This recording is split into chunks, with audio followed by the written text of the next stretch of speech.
that button and I turn on that one, and then that means that they should be able to hear us out there.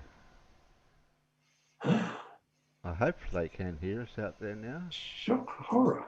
Shock horror, can they hear us? Yeah. And you're still not even half an hour late yet. I've got 3 minutes to go. I'll put the timer back on. No, don't do that, Terry.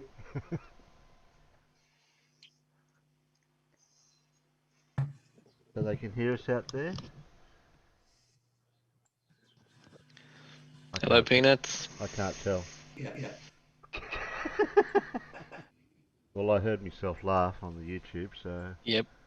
Here's Terry. Yes, Got we hear you, confirmation. Terry. Is it the end of the month yet? So everyone. Oh yeah, that's right. No, No. It's not the end of the month yet. it's the 14th. So everyone's only still half. got their. I wonder who's going to keep their spanner. I haven't worked that out yet. How I'd do that. Oh, Blue's woke up.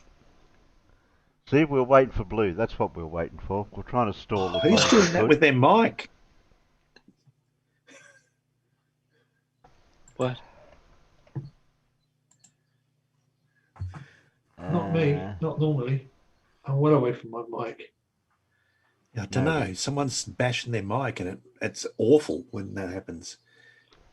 Okay. I didn't do it. Don't think it was my chair clicking. I know it does that sometimes. Sometimes I might adjust my mic before I mute myself. Maybe adjust it after you mute yourself, Terry. Yeah, because you destroy your ears when you do that.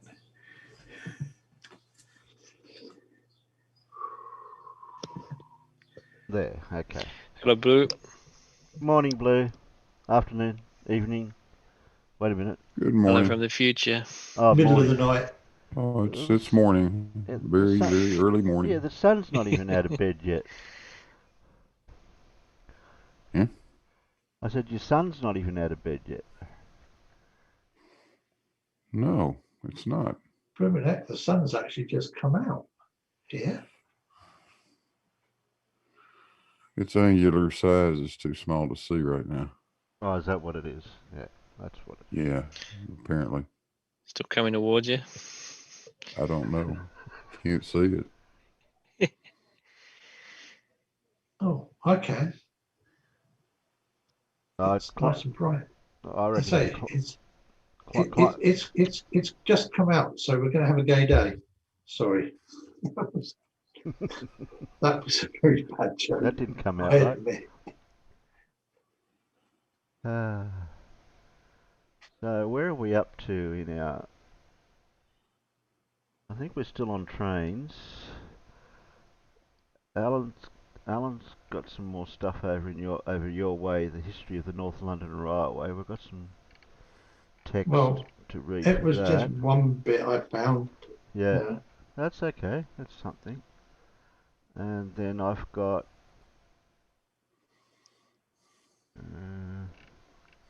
what's that one? Roll that up. Yeah, I don't want that there. I want that over there. Get over there, you.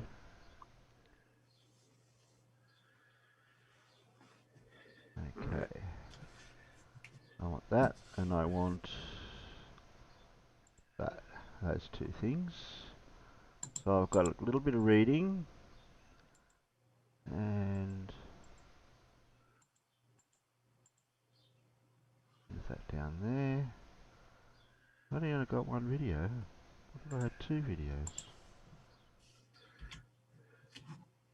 Oh, I thought I had two videos, but I've got one video. Okay, we'll read your history of the London Railway from the Railway Historical Society, and then I've also got some information from the National Museum of Australia. A little bit of information there. So, okay, how do I swap that around? Gotta go to Which one? That one. So you want that. Okay, and then your transition. And then you share screen. So you guys can see it. Is anyone in Discord listening? I don't know. I can't see. Renee and me and Peter and Rich.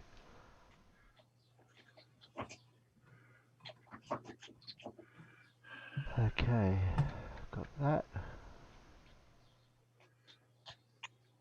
You want to read the North London Railway stuff, and I'll read the Australian stuff.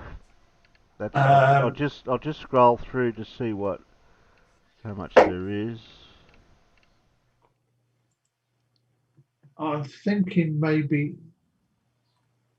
not right now, Terry. Yeah, okay, that's Um, okay, okay. A simple no would do. Okay. The North London Railway Historical Society, a brief history of North London Railway. Early days. The North London Railway began life in 1846 as the East-West India Docks and Birmingham Junction Railway. Intended to link London and Birmingham, I can't say it like Alan does, railway with the docks at Birmingham. You just sort of squeeze your nostrils together a bit so you get that nasally bit to your voice. Birmingham. That's it. Okay. Before it was completed in 1850.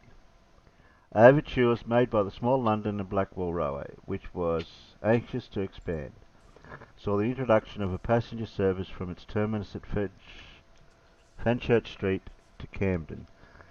In fact, goods traffic was not carried out for another year or so. And we've got a little black and white picture there. Homestead Station opened in 1868 and pictured here in the early years of the 20th century. Let's scroll down a bit.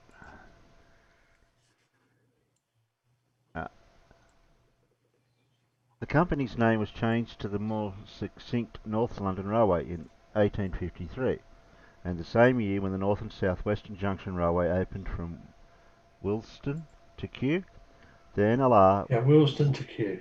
Yeah, the NLR was invited to extend its passenger trains to Kew via the L and NWR main line. A year later, a connection was laid in by the Eastern Counties Railway, later to become the Great Eastern Railway, between Victoria Park and Stratford. And we've got a little picture there of a 440, which means the two fronts of the backs, or the bogey. It's got a bogey at the front, so the driven wheels. 4-wheel bogey at the front, Yeah. 4 driving wheels at the back, and then no carrying or bogey wheels at the rear. Yeah. That was number 34, built in 1855 by Robert Stevenson and Company. So that's one of his actual, a little bit different in design to his original design, but looks like they're progressing at a steady rate, that's for sure. Yeah, well, 20 years later, wasn't it? Yeah. Okay. A major extension. Start again. A major extension of services took place in 1860 when the Hampstead Junction Railway was opened from Camden to Willesden direct, and again the NLR was asked to work the train service. With the increasing use of Fenchurch Street, relations with the London and Blackwall became strained, and the NLR directors decided to build an independent line to the city, and a new line, mostly on viaduct, was opened from Dalston to Broad Street in late 1865. Broad Street Station opened in 1865 and pictured here in 1898. A period of expansion of railways in the late 1860s saw the opening of connections to the LT and SR at Bromley to Richmond and from Action via L and SWR, and two with the newly built Midland Railway London extension, one near St Pancras the other at Acton Wells. In 1875, the Great Northern opened a chord line at Canonbury, allowing NLR trains from Broad Street to run as far as Potts Bar, Barnet and Enfield. We'd have to look at a lot of maps to see where all these were. Yeah, Potter's Bar's right north out of northeastish out of London, in Hertfordshire. Okay. 2 years later, another curve was laid in at Acton Wells to allow GWR trains to reach the docks. By 1900, the NLR had connections with the Great Eastern, Great Northern, Great Western, L&NWR, and L and SWR, and LT and SR. Midland and Metropolitan District Railways with nearly 50 miles of running powers, compared with the 13 miles it actually owned. Unusually for such a small railway, the NLR built its own works at Bow, and from Bow, okay. I was going to say Bow, but I thought Bow. Okay. Yeah, And it's one of those words you can pronounce it both ways, can't you? yeah. But And you've heard of Bow Bells for being a Cockney. Well, that's where Bow Church is. Okay. And from 1863, constructed all its own locomotives, carriages and wagons, and manufactured its own signalling equipment. In 1909 it owned 122 locomotives, 734 carriages and 568 wagons. Into the 20th century. Although at its peak the railway handled some 85,000 passengers' journeys a day, by 1908 trams and underground railways were taking a growing proportion of them, and it was arranged that the L&NWR would assume day-to-day control. It was not long before this railway saw the advantages of electrification, and the main line from Broad Street to Kew and Richmond was so equipped by 1916, although at the same time wartime restrictions had caused to curtailment of some services and the closures of stations, some forever. Yes, hello John, I was reading, I can't... hello, okay. Uh, Grouping and nationalisation. The grouping of 1923 saw the NLR become a busy part of the new London, Midland and Scottish Railway. During the Second World War bombing caused severe damage and resulted in the withdrawal of the popular passenger trains. Nationalisation soon followed in 1948. With the lack of investment, the lines became run down and closure of all passenger services was threatened. There's a popular station in its heyday, long before the ravages of wartime bombing. Yeah, Terry. As the District of London, it's actually pronounced Poplar. Oh, okay. What did I say? I don't know. Yeah, I know. It's an easy mistake for somebody who's not from East London to make. I don't know. What did I say? You were saying popular because yeah, because the word looks so much like popular. Yeah.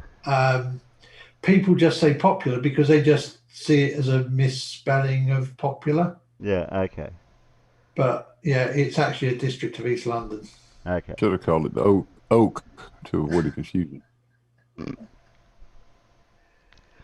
Yeah. Well, they are Poplar Station in its heyday, long before the ravages of wartime bombing. Yeah, because I used to go through Poplar Station a lot on the because it became a tube station. Was a tube station there? So if I say Poplar, I would be correct. Yes, you would. Would get it? Would. Okay. Yes, indeed. Okay. Popular station on the DLR today, now known as All Saints, but occupying the same position as the former NLR station and taken from a similar position to the earlier picture. All Saints Church, quite prominent in this view, can be just seen behind the station building in the first view. The brick wall on the right is all that remains of the original station building. Okay. Just a little bit of the wall of it is part of it. And there's a church. I can't tell by the image Yeah, if bit that's a hard to steeple. Yeah, it's hard to see. Okay. Regeneration. The creation of the Greater London Council and its generous grant soon saved the day, with more electrification and restoration of the Stratford services. The creation of the Docklands Light Railway, which took over and restored passenger services between Poplar and Bow, and the sectoralisation of British Rail, which allowed more local management, has built on this success, and the current extension of the East London line to Dalston will see much of the old North London Railway restored to use again. And we do have some maps there. There we go. I can see a river. I can see... Yeah, that would be the River Thames. That'll be the River Thames, okay. I've got an orientated which towns are which, I've got no idea. Oh, I can see Poplar down there. Yeah, Poplar's proper right in the East End, and it Okay. goes, and then it looks like it goes down as far as Blackwall. Where there is now a tunnel, there is the Blackwall Tunnel that goes under the Thames there. Mhm.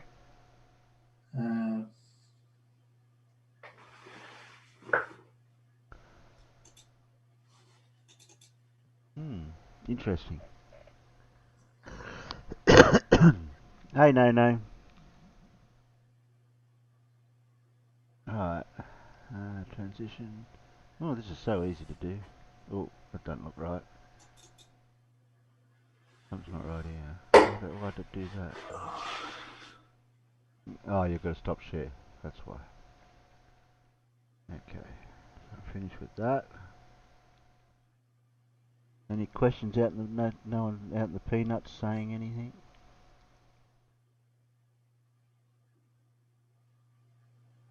What's that, Zeb? I would give you the customary greeting, but I don't know how Terry would feel about that.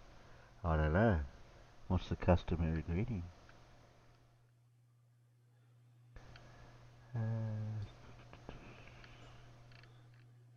You able to hear the video? Not the video. I'm not playing the video yet, am I? Shit, jumped ahead. Because I want to know if the Discord guys can hear the video when we play it later. Alright, I've Well, got it looks some like more. everybody in the Discord's buggered off. Have they? Oh, they have too. I only see 3 names there now. Yeah, well, Blue's in here. I don't know where Peters took off to. He's probably just listening on the YouTube. Yeah.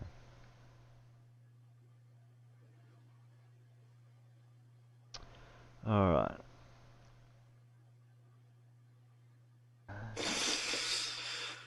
I was going to say, we haven't got another Aussie voice to read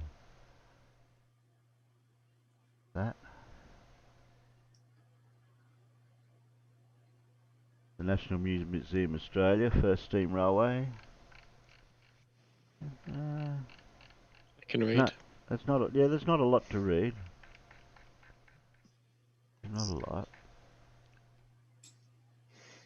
Where is it? Do we need subtitles for you? Maybe. Keep them handy. Keep them handy. Okay. Full Chrome, full window, transition. There we go.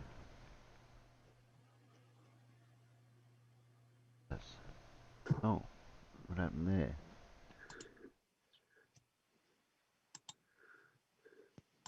Something mucked up.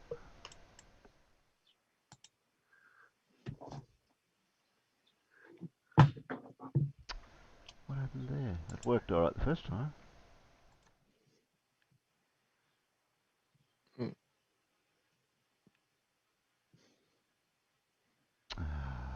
Why do I do this?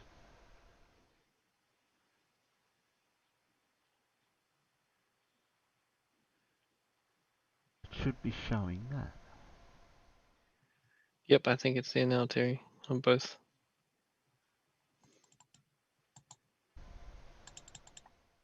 Yeah, it's definitely showing on both.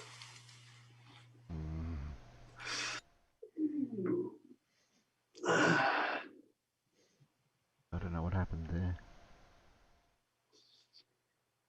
I'm supposed to be able to change the preview one while I'm watching this one. That's what I thought I was able to do. What's happened here? Yeah, but remember, don't be. I have noticed sometimes if you change tabs in Chrome, sometimes it stays in the right tab and sometimes it changes the tab on the live side as well. Yeah, that's true. Oh, Did I it's going hear a again. voice? That's You did. I was saying you suck, Terry.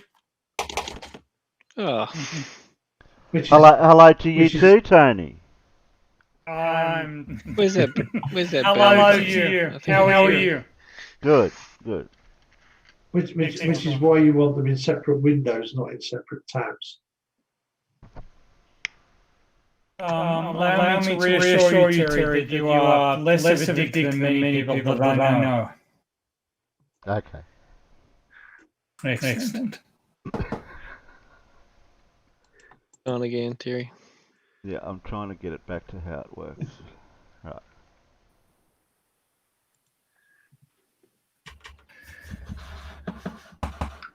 Alright, now if I go to the scene I want. Right, that's the scene I want. Do I share the screen before I switch transition thing, or do I transition it then share it? I would share it in here first and then, well, no, sorry. Yes, no, switch first, then share.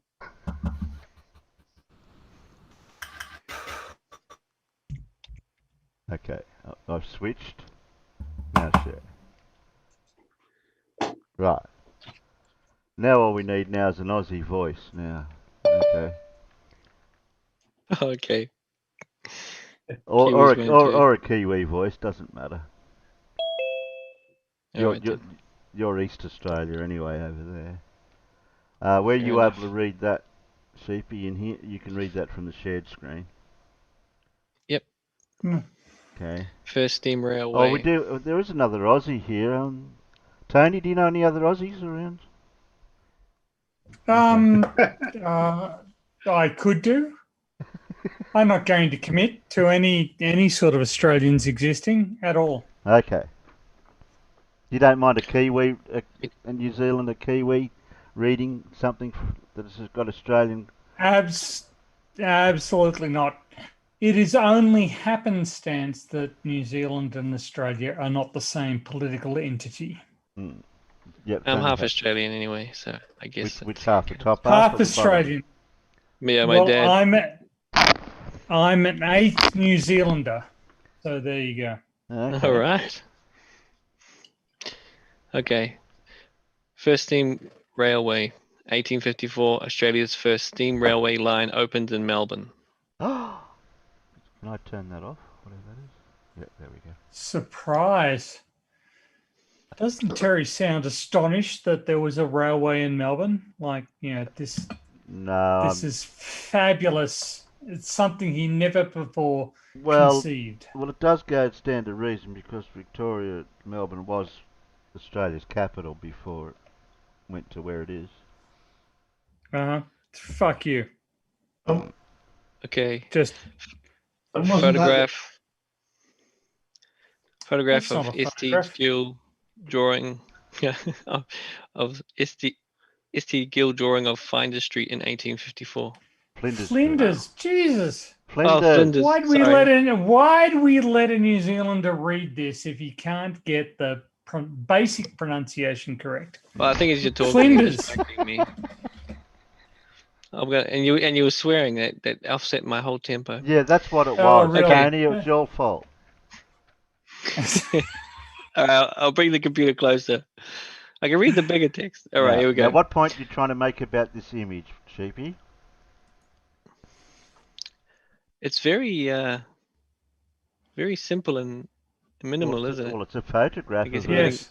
a. Yes, apparently too simple and too minimal for a New Zealander to correctly interpret. That's the message I'm getting out of here. What I see is a train station, probably a town hall, close to the Flinders Street, farm. Flinders Street. It's one of the biggest railway stations in Melbourne. Jesus.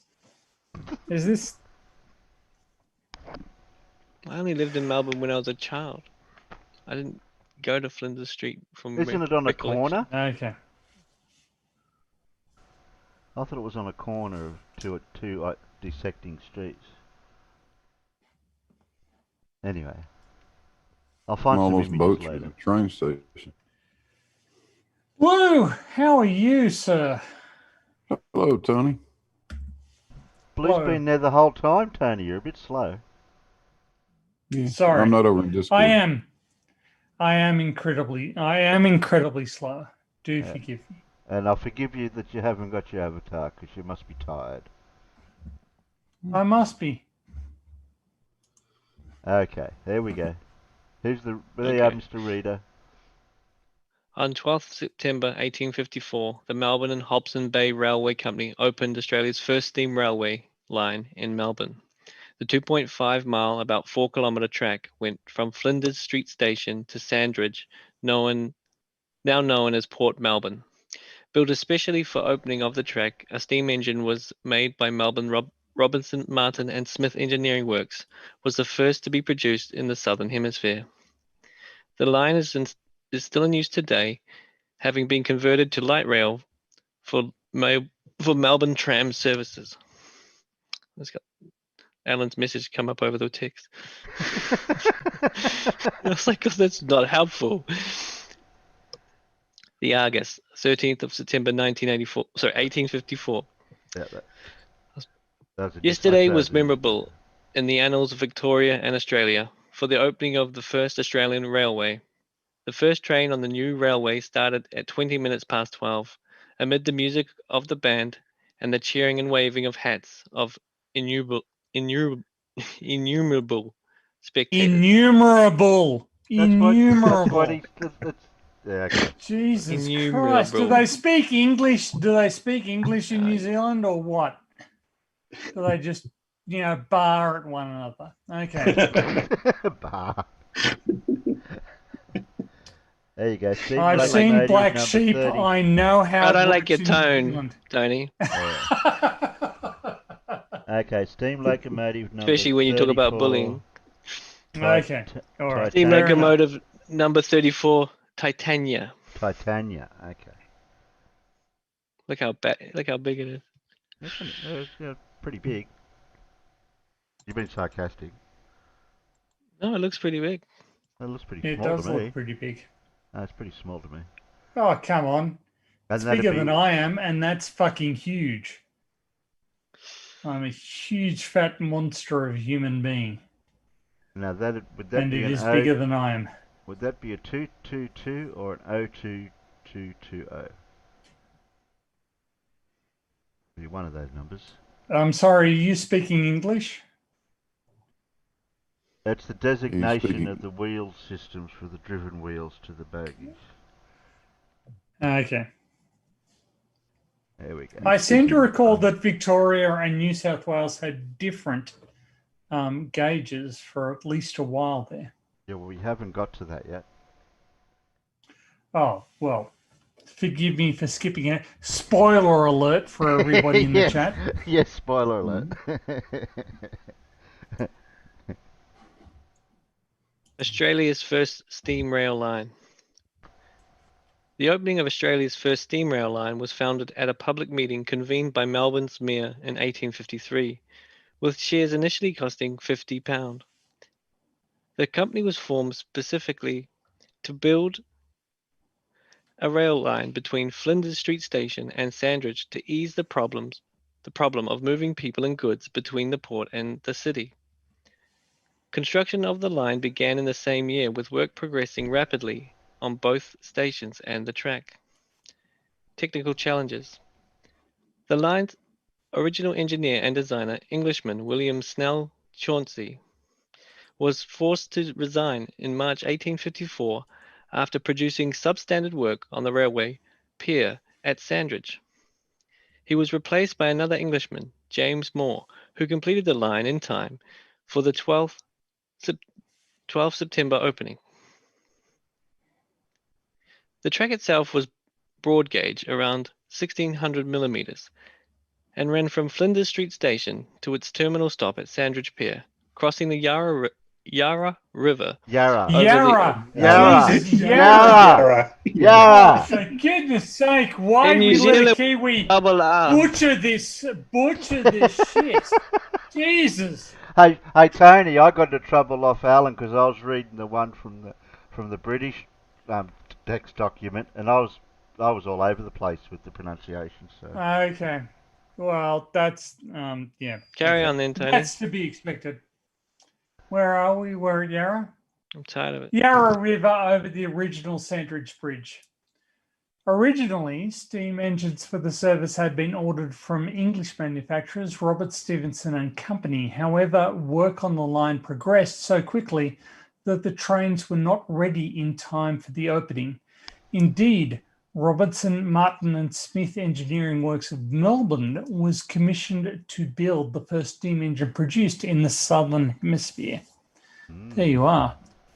Take that, fucking Argentina and South Africa. Screw you guys. The locomotive was rapidly manufactured in 10 weeks for about £2,700. That, just to let you guys who don't know, that is a fuck ton of money. The 4 English engines originally ordered, named Melbourne, Sandridge, Yarra and Victoria, were all in use by 1855. The journey originally took about 10 minutes and 2 trains ran every half hour. Opening of the line. The opening of Australia's first rail line was an occasion of much pomp and circumstance with hundreds of people. Hundreds! You hear that, fucking Northern Hemisphere bigots? Hundreds of people attending the event. Crowds of people began arriving at Flinders Street Station hours before the 12 p.m. scheduled departure. About 300 people were issued with invitations to ride on the train and attend the ceremony and attend the celebratory banquet held in the engine shed. Celebratory banquet held in the engine shed in Sandridge. Nice work, guys. The banquet is noted to have been, quote, a very handsome one, unquote, with many well-known Melburnians in attendance, including the Mayor and the Lieutenant Governor of Victoria, Sir Charles Hotham. Interesting fact, my grandparents lived in Hotham Crescent. I never knew where that came from before now. Anyway, in the decade immediately after the Flinders Street to Sandbridge line opened, many other rail companies merged that built lines in Melbourne and surrounds, running services around the city and into the booming goldfields. However, it is interesting to note that, unlike the Melbourne and Hobsons Bay Railway, I am waiting for you, Terry. Anytime, Terry. Thank you. Unlike the Melbourne and Hobsons Bay Railway Company, many of these were financial disasters. Eventually, the Victorian government acquired most of these privately owned rail lines, creating Victorian Railways and operating an ever-expanding service network across the state. At around the same time, in other states, rail travel also proliferated as a more effective means of transport than horse-drawn vehicles. Sorry, I'm going to have to shut that off. With Sydney only 1 year behind. Melbourne in opening the first line in New South Wales. Rail networks soon sprang up across the country. This allowed the freer movement of people and goods across the nation despite issues with track gauge conformity between states that, anytime, Terry, anytime. that were only resolved after Federation. I was going to say. So where am I? This led to expanding settlement along major railways and encouraged economic growth in Australia. Not only was it easier to... Let me turn that off. Not only was it easier to move resources across the country, but increased investment in rail transport, created jobs and provided capital for investment in both city centres and newly established towns. I think we missed a bit up here. Did we? Yeah, there was a section.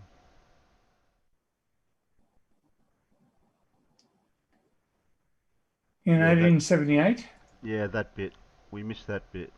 In 1865, the Melbourne and Hobson's Bay Railway Company absorbed two other private railways to become the Melbourne and Hobson's Bay United Railway Company. In 1878, this company was taken over by the Victorian government, becoming part of the Victorian Railways. The line from Flinders Street Station to Sandridge was in use until the late 20th century, when it was bona fide to service the Melbourne train network. Oh, okay, we did get that. In the decade immediately after, yeah, we already read the that Flinders bit. Street to Sandridge. Yeah, we already read that bit. Okay. That was it. I'm going to believe you guys. Yeah. Oh, that's all there was for that. That's all there was? Okay. But it's Yarra. I'm sorry. Forgive me.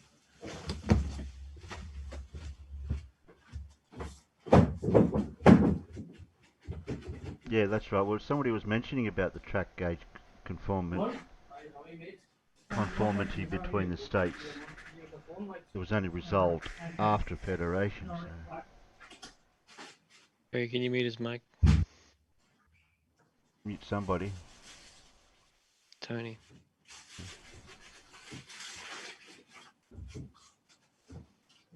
Is he quiet?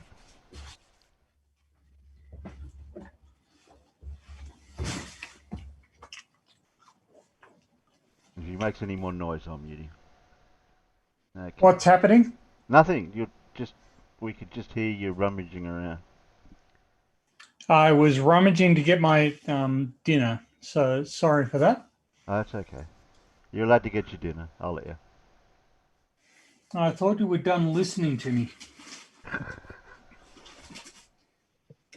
Okay, transition that. And we do have a little video somewhere here. So we don't need that anymore. There we go. Let's swap those tabs around. Okay. And that one there. Put it onto that.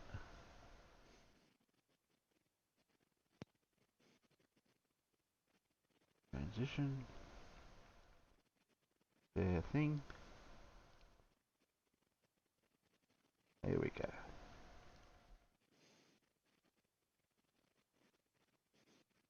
This is in Sydney. For the people out in the peanuts.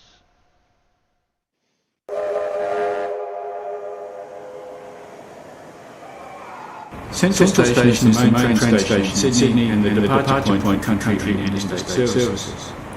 The first weekend in June is Queen's Birthday weekend, with Monday being official birthday and a public holiday.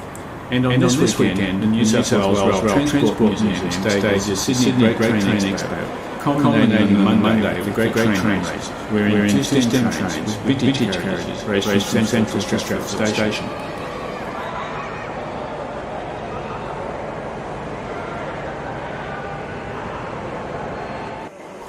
For the first 2.5 days, passenger train travels on suburban lines around Sydney. This year, the train consists of two locomotives, 3642 and 5917, with 9 passenger cars, plus two wagons which appear to be water tankers for locos. Naturally, there are no water tankers in Sydney for locos.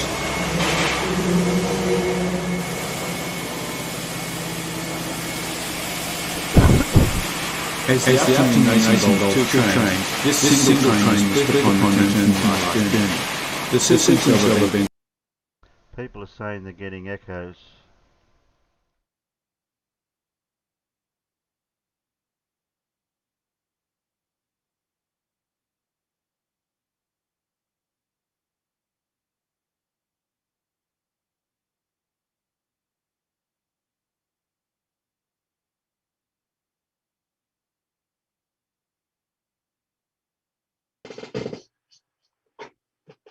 No one picked that up.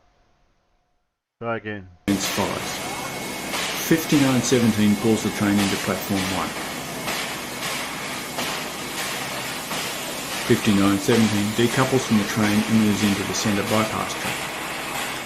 3642 pushes the passenger cars to be coupled to the diesel and 10 car at the end of the line at platform 1. The passenger cars are separated into two pieces, 3 cars remaining at platform 1. 3642 takes the remaining cars and moves into platform 2, coupling to the diesel loco and 10 car position there.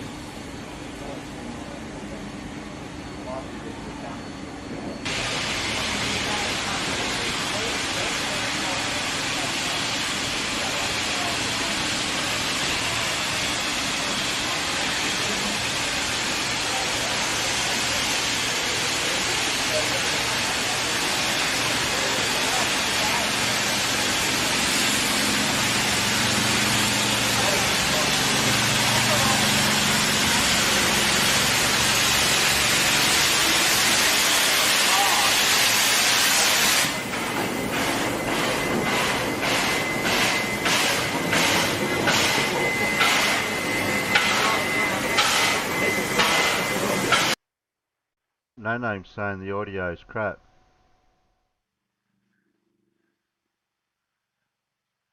What have I done?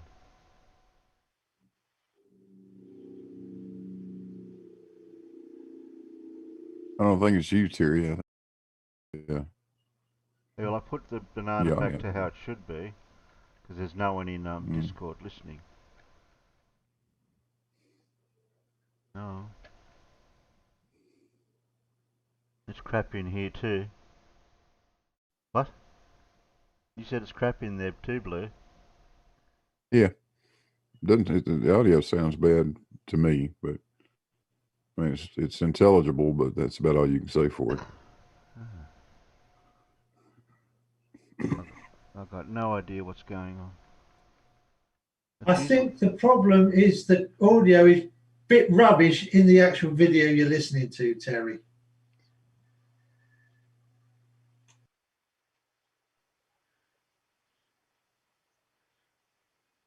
It sounds alright through here, like on my side.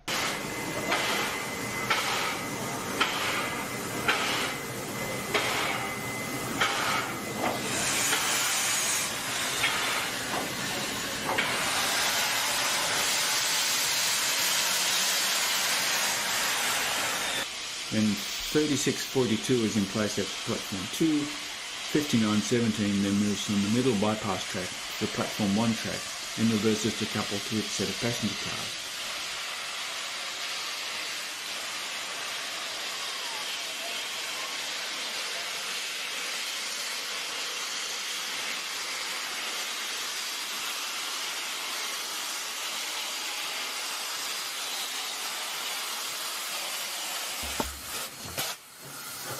I think this is the YouTube gods suggesting that you should have just stuck with my narration.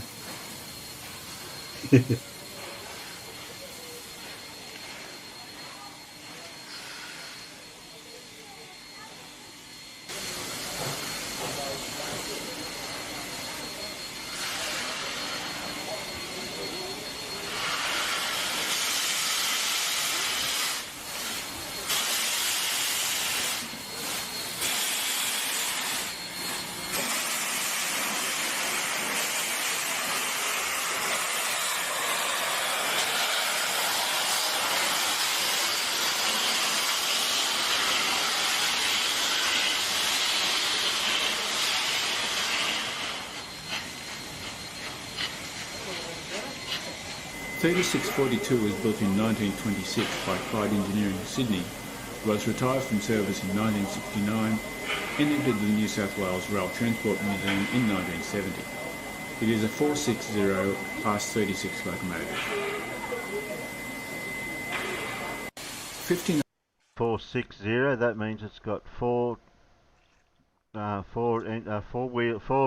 wheels,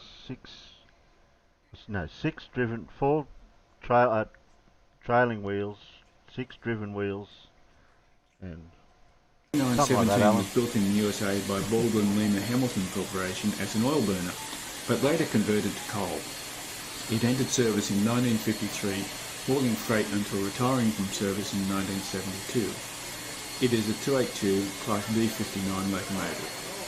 Wikipedia has articles 282 is 2 leading wheels, 8 driving wheels, 2 trailing wheels. Right. I knew I'd get it back to front. Visitors welcome to the cab. In 1951, 4001 was the first diesel used for the mainline service in New South Wales and painted blue for the Queen's train on her tour in 1954. The 442 class was introduced in 1971. Croydon is about 12 kilometres from Central and a 20-minute train journey with 9 stops along the way. This intercity train is on the express tracks, which are used for interstate and country trains. Intercity trains travel west to Lithgow or north to Newcastle. Newcastle! Yay! The XPT, Express Passenger Train, is for longer distance travel such as Melbourne to Brisbane and Western New South Wales. They are modelled after the British high-speed train.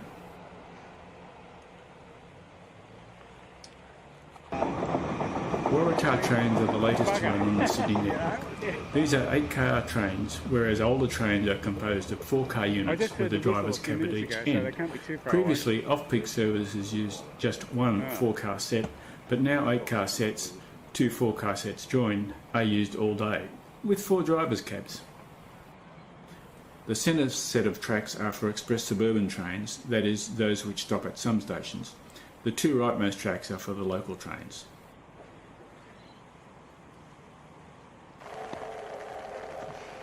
I see steam.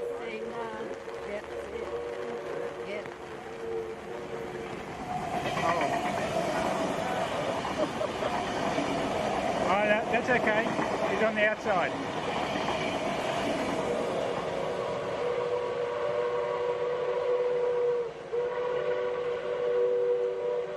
Renee and me, you can unmute yourself in Discord. I haven't got you muted.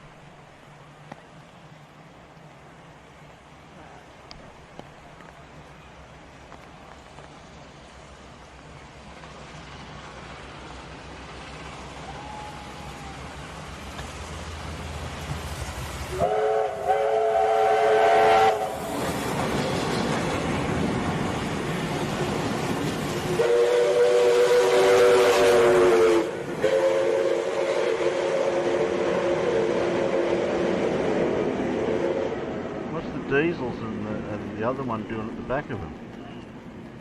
That's cheating.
I hope we don't get a copyright claim for the tune they're playing.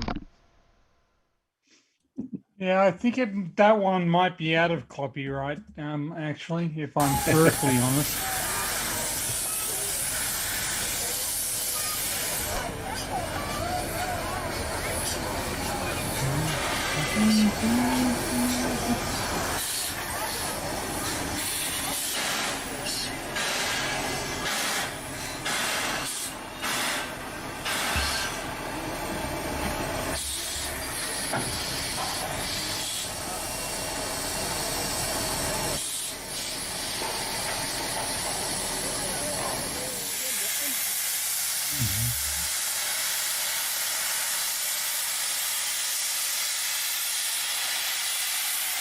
You're bringing up all sorts of dirty family laundry here, Terry.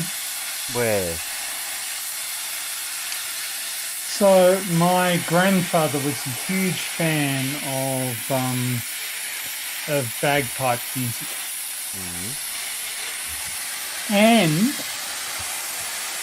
I hail from Newcastle, which was mentioned as a destination of the XBT. I am a Novocastrian, an unrepentant, God damn it.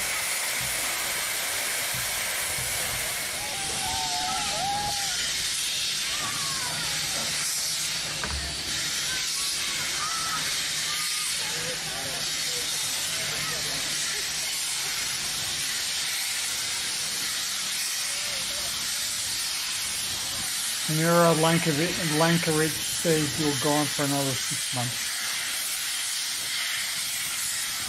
John Rapp says copyright for a bagpipe tune. Tune is a stretch.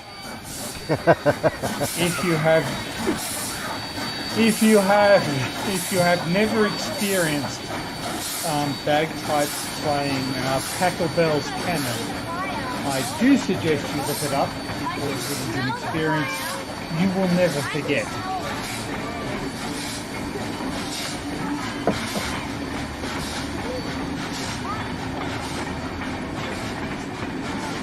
And bagpipes are atonal instruments, so they can sound out of tune even when that is not in fact the case.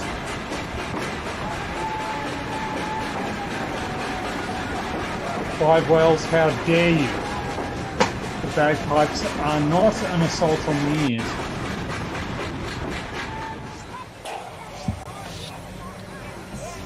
I'll tell you what, why don't we spend the next 2 hours with none of you saying a word and I'll just prattle the fuck on.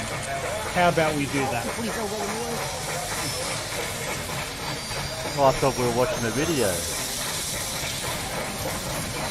Well, except that there was no sound coming from the video, was there?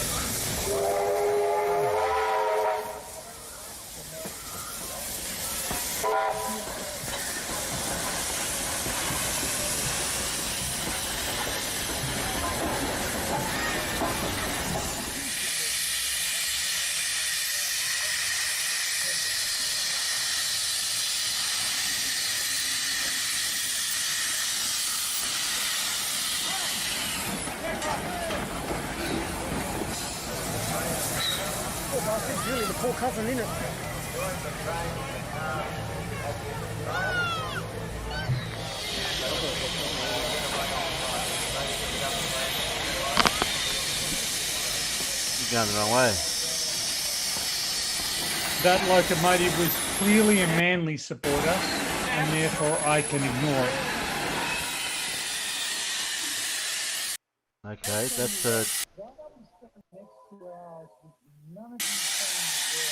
got 6 driven wheels.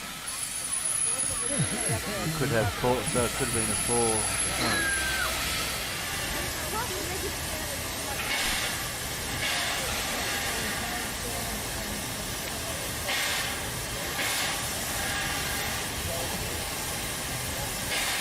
Where's Thirlmere? That's just over the mountain from where I am. Okay, that helps me not at all.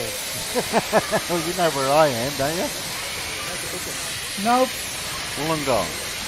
So it's just directly west of Wollongong, about 40 kilometres. Okay. So what? It's near Picton or Mittagong? Yeah, up that way. They've got a museum there with a lot of rolling stock. Oh, okay. We've got a garret up there. I don't know how many garrets they've got. They're the really big ones. I don't know if it's running or not, but last time I was there, it was rolling. In the yard. On the track.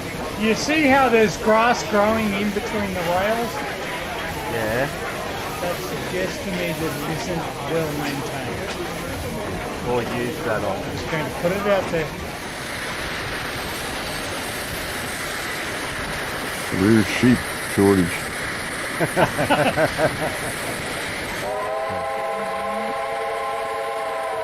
I can offer you all a tip. If you want to keep your grass short, do not buy a goat. They will eat anything except grass, in my experience. That is a beautiful piece of machinery. There we go. That is a beautiful piece of machinery that I can see less clearly. I don't know what you were looking at. I'm looking at the train there. Oh, it's on the preview screen. I don't know. There we go.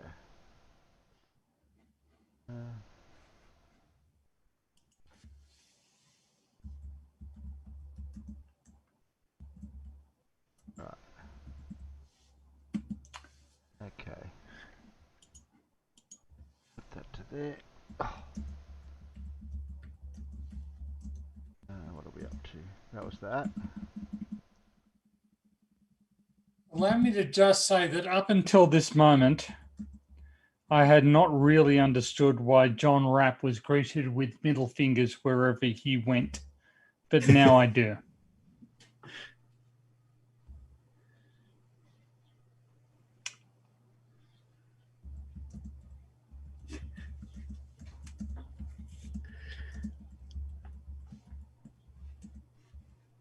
Would you like a little bit of Lindsay, Paul? Yeah, Lindsay's fine. Okay. break my brain. Go on. Yeah. Okay. Well, we're playing him in order. So this one was October 1st. So we're still a couple of weeks behind. What? Clive Wells asked me to tell me that you are not a train spotter, or worse, someone who collects carriage numbers. I am neither, Clive Wells, but one of my favorite episodes of the children's television series Press Gang does concern a train spotter. So I'll let everybody look up the television series Press Gang. Never heard of it. It's actually a very funny series. It's about a school newspaper that is run by a particularly obsessive young woman. And at one stage, there's a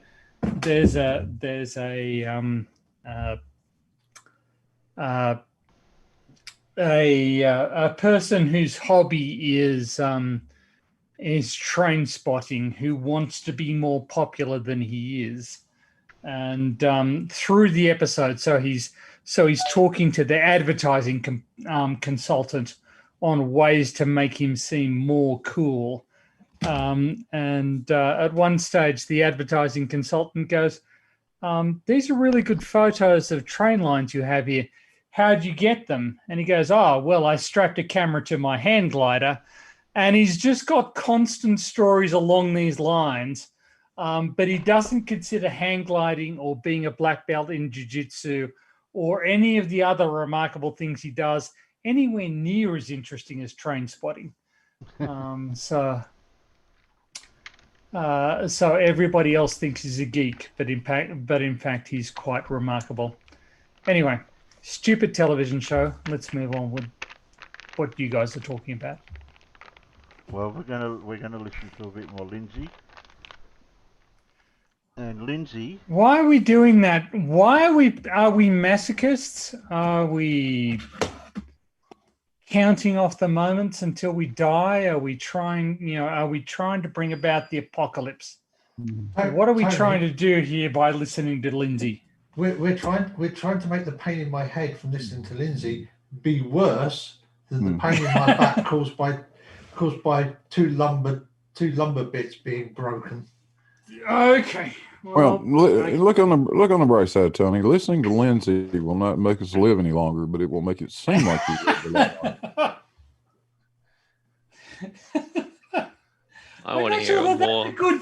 I'm not sure that that's a good thing, Blue. You make it sound tempting, but really.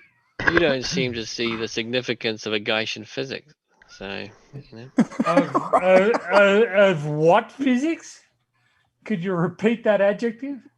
A Gaussian. Gaussian, yeah. Yeah.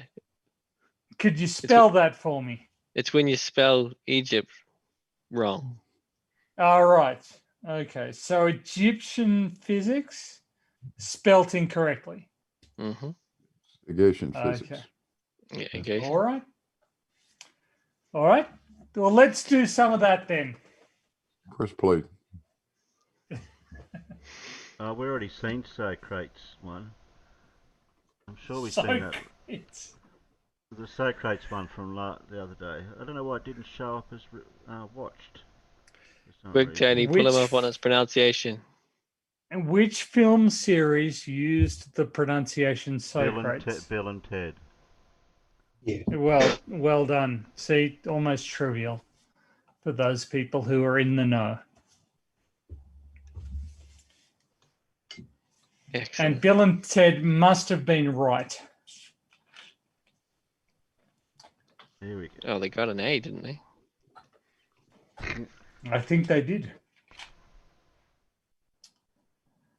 Alan Evans says that he's a plane spotter. Is that better or worse than trains? Better. No, worse, because you get a sore neck looking up. Yeah, I'm positive we've seen that Socrates one from the last one of that. Going by what I can see on his little whiteboard. Do this one. Yeah. And Really, should we be watching a grown man babbling at a whiteboard? Playback speed. Did we have it at 1.5? I think we did last time. Let's go 2. Let's live on the wild side. You'd never understand him at 2. I don't understand him at 1. Okay. An automobile spotter, or are you one too? Well, yeah, I can spot automobiles, but not the newer ones. The newer ones are a bit harder. Welcome to my site. For you who haven't seen any of my videos before, this is going to blow up your minds. So you're going to need to go back and watch some other videos that lead up to this, maybe. But what I'm about to reveal has never been revealed before, like a lot of my stuff, and most people can't understand it. Especially if you just come into one video that without sounds seeing like the introduction to a pornographic video. Within 20 minutes, that's how simple people are. They expect a whole lot in 20 minutes. But I've just discovered something. I've discovered a lot of things, but this is a real biggie. So you want to hang in there, whether you think you live on a spinning ball or no, you live on a flat Earth. You want to hang in there because this is mind blowing. So for those who don't know, this is the flat Earth model, the true flat Earth one only model that I'm the only one who knows about. It's got a centre Earth vortex that we do not see. It's described right through religion. The Egyptians have given me all the information. The ancient Egyptians have all been left for us. Only some of us can pick up on it though, obviously. The sun, that's the Milky Way in there. The sun is tucked into the Milky Way like an egg in a nest. This is south. It goes up and over at night. You'll see that hump in the back of the Milky Way, at night. That's the back of the sun you're looking at, that hump, if you've got a good camera. Night shots. That moves up over the sky. All this is all projected out into our realm. What we perceive to be physical, but nothing out here is physical. You've been lied to from the age of 5 years old. They're all holographic projections. All from in here. Science knows this. They've known this for 100 years. This is where they come up with microwave ovens, this vacuum. They call that a vacuum inside there. They know it's an amplifier. Amplifies everything, light, frequency. Everything's about frequencies out here. Okay? And this is where the magnetic fields come into it as well. It's a magnetic vortex. It's spinning water. Imagine it. Imagine it like spinning water. It's all magnetic out here, electrical in here. Science, they call it an induction system. So let's fire it here, okay? We've got magnetic fields coming out of this north. And they come up like this. They come up and they go down and they go around up there. That's the moisture. Oh god. There was so much derp in that section. No, don't bother. It's just like a tsunami of absolute incoherence. Literally, Craig Craig Fight the Flat Earth is constantly showing that clip from Billy Madison. Yeah. At no point during your rambling, incoherent response did you even approach anything resembling rational thought. Everybody here is dumber for having heard you speak. There is no one on this planet that entire monologue applies to more accurately than Lindsay. Yeah. Didn't you know we've been doing it wrong all along? We shouldn't be using vacuum tubes and transistors to amplify things. All you need is a bit of a vacuum, Tony. You do? Yeah, apparently. Well-known fact. Well-known fact. Let me draw that like this. Draw that like this. And if you can draw it, it must be real. Straight away, what does that shape look like? If I put that there. It looks like a fish, looks like a dolphin, and it looks like half the yin and yang symbol. Right? And then we go. A dolphin? That's probably about it, isn't it? For half of it. Is that the criteria? Is that the criterion you use, Blue? Do you only build something if it looks like half a dolphin? From all this divine information from the Egyptians and Christianity. How I came about the magnetic fields without even testing it. And it's only just recently I got my hands on some ring magnets and found it's exactly the system I put together. Whoa. This is how the magnetic fields work on a ring magnet. I've always said all along that the flat Earth acts like a ring magnet. There's your centre hole. It's like a donut. Donut with a magnetic flux.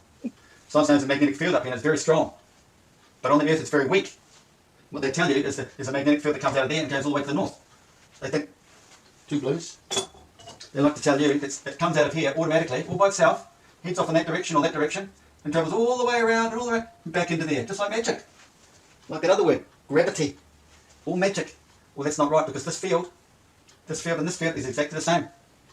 I'm going to show you why and how. Because in the Antarctic, the air is dry and thin. Over here in the Arctic, it's dry and thin. But what do we have in the equator, in the tropic regions, between Cancer and Capricorn? Is that dry and thin air? No, it's not dry and thin air. That's very moist, humid. I'm sure we've seen this before. Moist, humid. It's almost Maybe I like have. moisture. Yeah. Moisture and This is the humidity might be referring to the Pause same it for- quantity. Pause it for a moment, Terry. Opposites. He's got it wrong. Like moist air is actually less dense than dry air. It is. Yeah. So the moist and humid. What's the difference between moist and humid? Well, you don't get humid panties, but you get moist panties. There's absolutely no fucking difference in terms of an atmosphere, because humidity is the measure of water vapor content. Right. So it's a when he says moist and humid, it's literally he's literally using two different words for the same thing. Exactly so.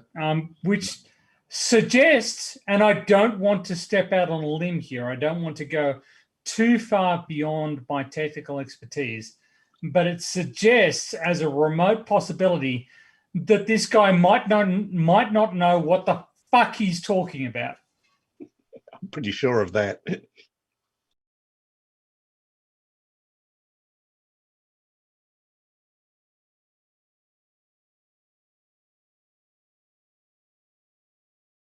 onto something or on something, one way or the other. Yeah, he's on something or he's onto something. Yeah, but one, Vacation, something like hopefully. that. But those things are different. There's no such thing as moistidity. You can't have that. You can have humidity, but not moistidity. So they're different. Okay. Dora suggests that her getting moist is less unusual than her getting humid. And therefore, they must be different concepts. Thank you, Dora. You are a voice of reason in an otherwise insane universe. Okay.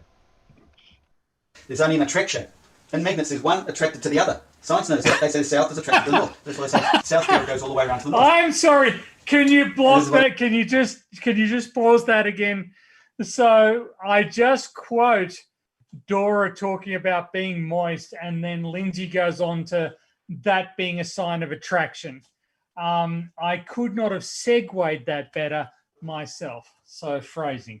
Thank you very much, Lindsay. Let's carry on. I was just being a juvenile. It's attracted. Sorry. And this is their magic word. The magic word is gravitate. Is a better word than gravity. People start thinking then. It gravitates. So in here, all this moisture is the attraction. The attraction, the opposite to dry and thin air. It's thick, moist air. Yep. The magnetic fields. Okay. Travel. Experimentally confirmed, I have to say. I have experienced significant moisture in my butt crack as well. This is what it does.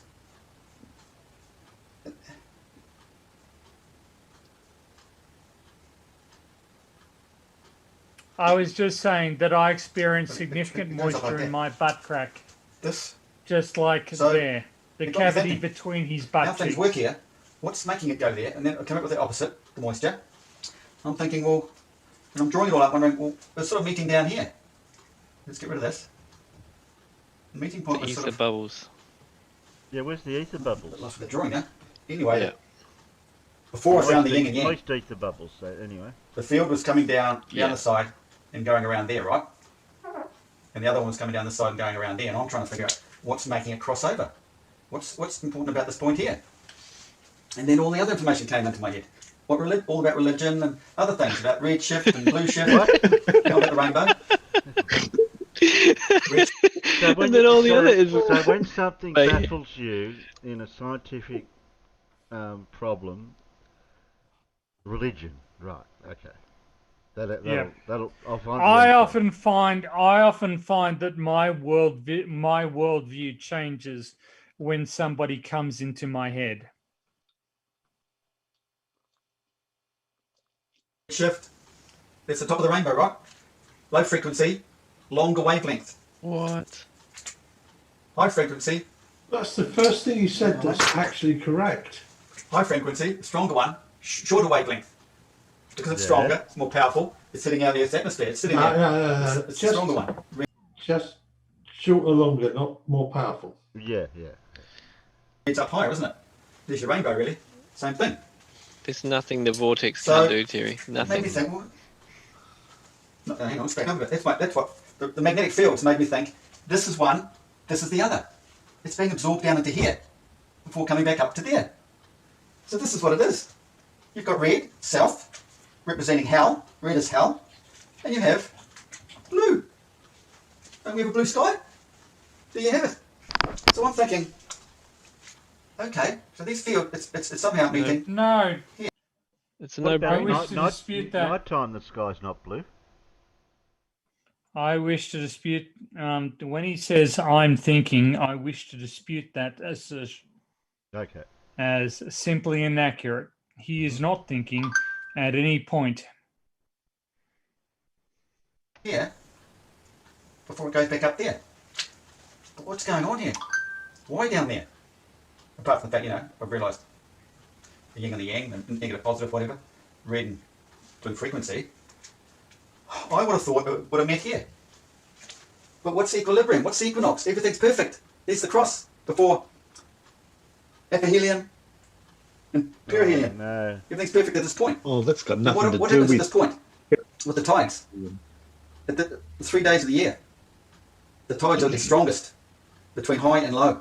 Some parts of the world, and this is something I saw off Santos movie, one of his videos. He took a video of the water going right out. It only happens once a year in Mexico there. This all came to the picture. It all ended up. The equinox will make it perfect up here. This rises. This point, crossing point, rises to meet up here.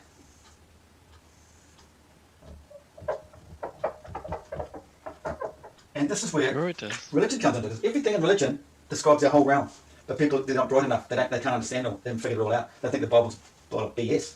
It's all astrophysics. It's really divine stuff. And this is it. So, because my problem was, if that's yin and a yang, and that ends up down there and that ends up there, what's the story there? Shouldn't it be up here and up here? Well, there you go. It moves. That comes back up to there and there at the equinox. Now, how does that happen? Well, astrophysics. If you've seen my other videos, you'll know I have told the world there's 2 night skies, 2 rotations, the Polaris rotation and the Sigma Octantis. They are both separate rotations. It is not one rolling sky over a ball.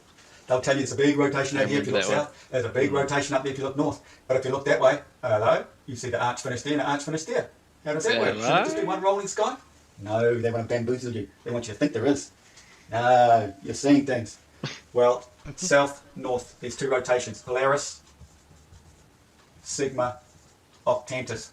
Octantis. Polaris. And these points here, they are more like this during the year. But it moves out a little bit. There. The gates are opened and they will not be shut for the man who wakes up in that period. A king is born. Oh, and what comes through here makes way for the... Did you throw something in the lion's belt. Oh my goodness. One there, like that, that's north. That escalated quickly. That spreads. I think, well, how does that spread? See, it's up here. That's spreading. That spreads that little bit, that minute bit. And then you come to stuff like this.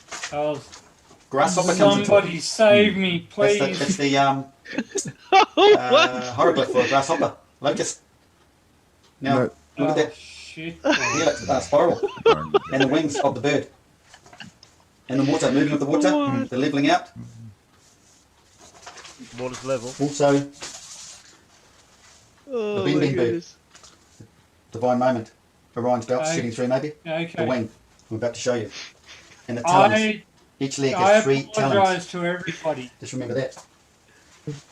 I'm what so happens? sorry. You see this? Look here. There's the wings. No. They spread. No. No. They Stop. No. Please. Like that. That's how it's got. Please No stop. but that's what's happening. That's what it's represented. This is groundbreaking stuff. There is zero information in everything you're saying, Lindsay. Point has risen Don't up to use here. the This is term what's come up here. information. Everything's level. The sun is pulled. Shut up. Up, move Stop. the water. Don't use that. Don't use the At the same time. Stop. Make him stop. What was that? What was that statement that he made, Paul Lindsay? He said if he came on the show, it'd be no good because he forgets anything that he said. Or Yeah. He has to have Yeah, his notes in front of him because he can't remember it all. Jesus Christ. It wouldn't matter anyway because he'd just make it up as he goes. This guy actually makes Pete Shea sound sane. I know. I have no idea who Pete Shea is, but he can't be more crazy. Imagine Aristarchus. Imagine if you had Pete Shea and Lindsay in the same conversation. And that, by the way, is one of the worst attempts at a penis drawing I have ever seen in my life. I reckon Lindsay would break the bullshit generator. Okay, but let's not forget. Let's not forget, guys. Pete Shea claims that the Earth is 427 years old this year. This year? Okay. What time this year? Okay. Well, when I debated him last year, I said, "You think the Earth is 427 years old this year?" He's like, "Not this year, next year." Next year. It's like, and I was like, "But how do you fit all the all the timelines that we have for archaeology and everything until that 420. Do you believe everything you read, man? He said to me. So, Not everything, but even if I only believe 1% of what I read, I believe that you're full of shit. exactly. Exactly. Show your face, man. Show your face. It's made the land dry. That's the opposite. So let's make the land dry. Okay. It's to do with the sea. Novel idea. The parting of the sea. And lay into whatever bare, dry land appeared. This is the dry land. The tide's moving in the equinox. Dry land appeared. And then all the waves came crashing back in again. That's when that closes back up. The chariot's coming through here, crossing the Red Sea. There's a lot to it, but I think the video might run out, so I'm going to start quickly reading what I have here, so you can connect it all. This is my magnetic fields here too, work with the brain, same thing. They go in, and they come back out. It's all the fractals of the Earth. Magnetic field is the same thing. Oh, for fuck's sake. Also, Aurora Boreas, Stop, snake, man. The infinite sign of the snake, they knew. It's all esoteric stuff, but it's all there in your face. You want to look for it, or you can just believe science. Horus also, has nothing to do with the fucking snake. Wings, the passing through of the Rhine's belt, 3 talons on his 3 talons on his feet. Oh, we can't Jesus see that. Christ. We can't see that. It's too small. And I never got into the grasshoppers, did I? The wings came about from grasshoppers. We are like grasshoppers. Somehow connected with that. I don't carry my! So I started looking up grasshoppers. No, we're not anything like grasshoppers. The Celifera grasshopper, a species with a predominantly tropic distribution. We're in the tropics. It's got the wings. With fewer species known from temperate zones. I am not in the These tropics. insects are known to have a long leg, which they use to catapult themselves into the air. Yet they do carry wings, which is the main purpose behind the confusion whether they fly or hop. If you observe when these pests hop, they tend to spread their wings. Spread their wings. They're spreading through here. Spreading. The grasshopper is known for moving in a curved motion to confuse any predators of their whereabouts. Man does not know. The Egyptians are telling us this. And this is the magnetic fields. No, that was my phone. This is the magnetic fields. Oh my god! How they move in a curve. That's my phone. It's the equator. The magnetic fields are like this. Come out. They're curved like this. They're all curved. It's like a flower. And they go like that. They go like that. Like that. They're all like that. It's the magnetic fields. So that's funny, eh? The grasshopper is known for moving in a curved motion to confuse any predators of their whereabouts. And there's curving in here. I haven't got into that. The video's going to run out. I've got to speed it along. It only does 27 minutes. Understood that they have wings. Understood they have wings. There's the wings again. But it is known that the legs somehow play a vital role in the life of a grasshopper. Without their legs, their purpose on Earth is useless. But do these legs really matter, or are they some kind of support to aid its movement? What's the magnetic fields we're talking about here? According to research, grasshoppers' legs are like a form of thrust to carry their body to then aid their wings to fly through the air. So they do fly with wings, with bigger aid from their pair of long legs, including the words grasshopper fly. I think it's interpreted from Chinese to English. It's a bit weird, that one. I've got no idea what he was So you can imagine these these wings. Translation or that way. description is Apart. weird, not you, Wincy. Yeah. You're fine. More about Your the Egyptians. Lindsay's fine. Locusts, this there.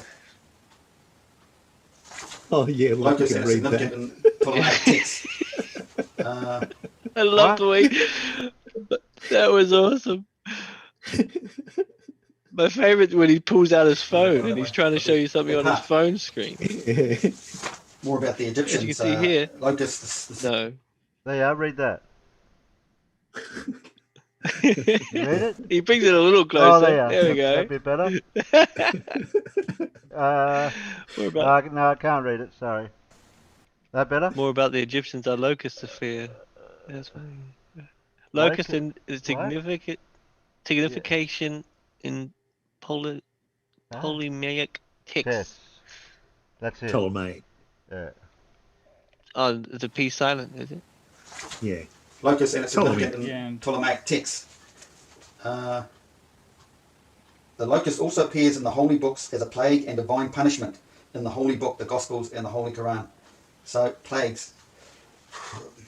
Now, do you see my earlier videos? Understand everything in this realm we live in is a duality. There's dualities everywhere. Was that Tony?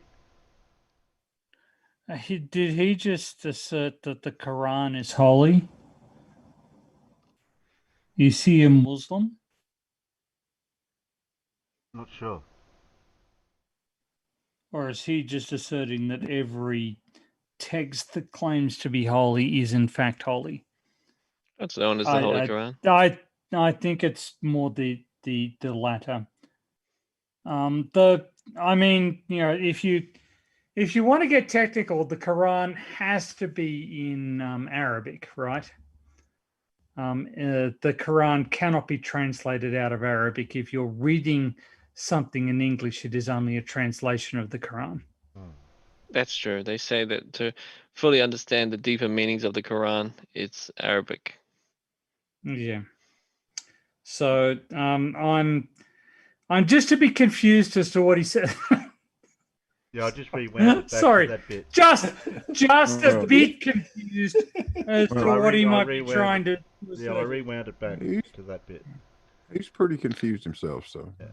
Look at how he's paused. He's saying where the locust appears. Punishment in the Holy Book, the Gospels, and the Holy Quran. So yes, plagues. this really does seem like punishment. You understand everything in this realm we live in is duality. There's dualities everywhere.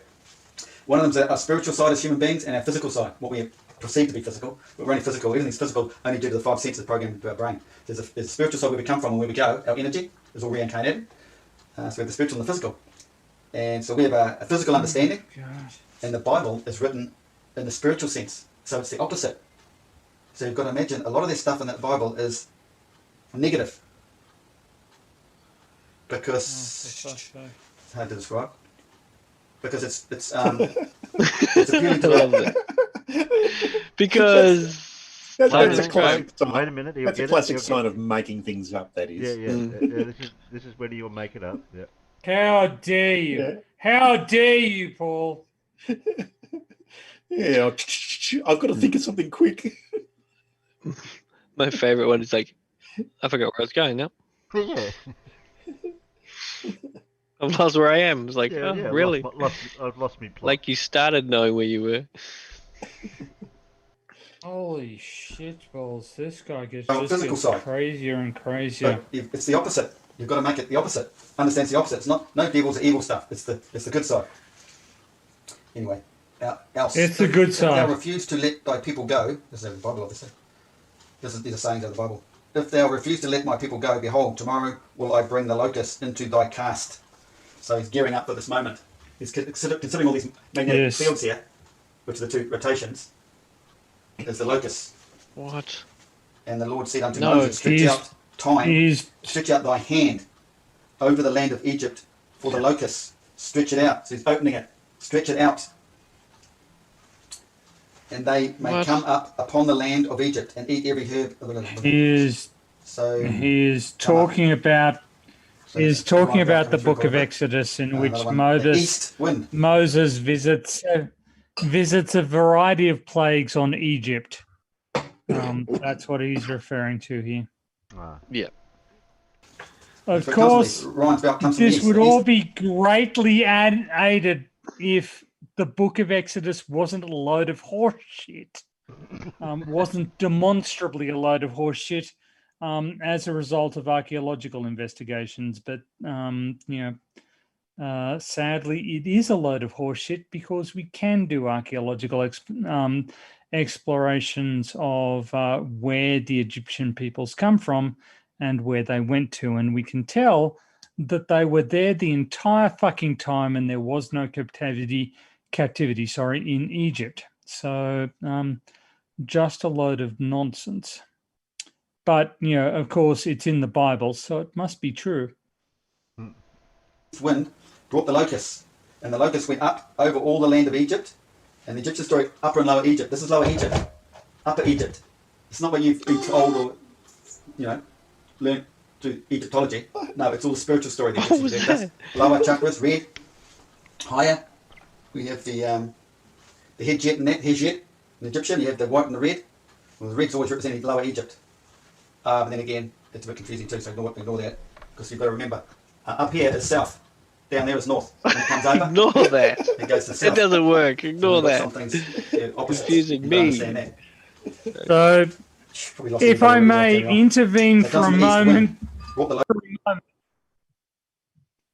So there were the old and the new kingdoms of Egypt, one of which had a red crown and one of which had a white crown, and the combined kingdom of Egypt had both a red and a white crown. This was unified under the old kingdom of Egypt. What he's prattling about here does have some basis in archaeological reality. But it is really, really confusingly presented, almost as if he had no idea what he was in fact talking about. No. This is Lindsay. That's not possible. He That's not possible. Okay. He knows exactly what he's not saying. All right. Well, I'm sorry. I'm sorry for misrepresenting Lindsay's position. Listen, we all must bow to this one person who has the one answer that no one can work out. Clearly, that has to be it, right? Everyone else has to be wrong. Everyone. Yeah. Everyone. He in this mental facility. The sad part is that he doesn't seem to be in a mental facility. That in and of itself is a rather severe indictment of our governmental structures from the get-go. He should be in a mental facility. He just isn't. At least there's a window in that room, right? It is. I don't think so. Look on the reflection on the board. It looks like a Venetian blind. So. Does it indeed? Okay. But I just wanted to confirm that his prattling about red and white does actually have some reference in the historical record to the crown colors of the Upper and Lower Nile. So for those people who aren't actually familiar with the history, I just wanted to confirm. Was it Nefertiti or Cleopatra? Cleopatra is actually quite a bit later. I think that Cleopatra is one of the last people who could claim to be emperor of Egypt, and before it was subjugated by the Romans. Nefertiti is somewhat earlier, but still well after such scions as Ramesses, or I've forgotten the Egyptian version of his name. If I'm brutally honest, Ramesses is the Greek version of his name. Anyway, Upper and Lower Nile kingdoms used to be separate. Go on. Nearly there. Locusts, and the locusts went up over all the land of Egypt and rested in all the coasts of Egypt. Very grievous were they. Before them there were no such locusts as they, neither after them shall be such. Before them there were no such locusts as they, neither after them shall be such. Meaning, before the equinox, after the equinox is none. Okay? On this occasion. And the Lord turned a mighty strong west wind, which took away the locusts. Oh, so these are the locusts then. So they come from the east, and after a while, after the season's over, the three Orions carry on. We just change it mid-sentence. Yeah. Blow out to the These west. are the locusts. Before them there were no such locusts. How do you know which way is west? And the Lord turned a mighty strong west wind which took away the locusts and cast them into the Red Sea. This is the parting of the seas story again. There remained not one locust in all the coasts of Egypt. Coast, see? The parting of the sea. They go to the coast. No. And all the trees and fruit of thy land shall be locust consumed if I shut up heaven. If I shut up heaven. So to shut it back up again, see? Yeah, okay. There's certainly some shutting up I wish was going on at the moment. And John was clothed with camel's hair and with a girdle of a skin about his loins. Now they're referring to Orion's belt, see? And when you say camel's hair, course, because it's like this. That just computes straight away. Like loins, Orion's belt. Like yep. So Orion's head's up here. It's Orion's belt there. And this camel here represents the elliptic inside here. It's to do with the moon.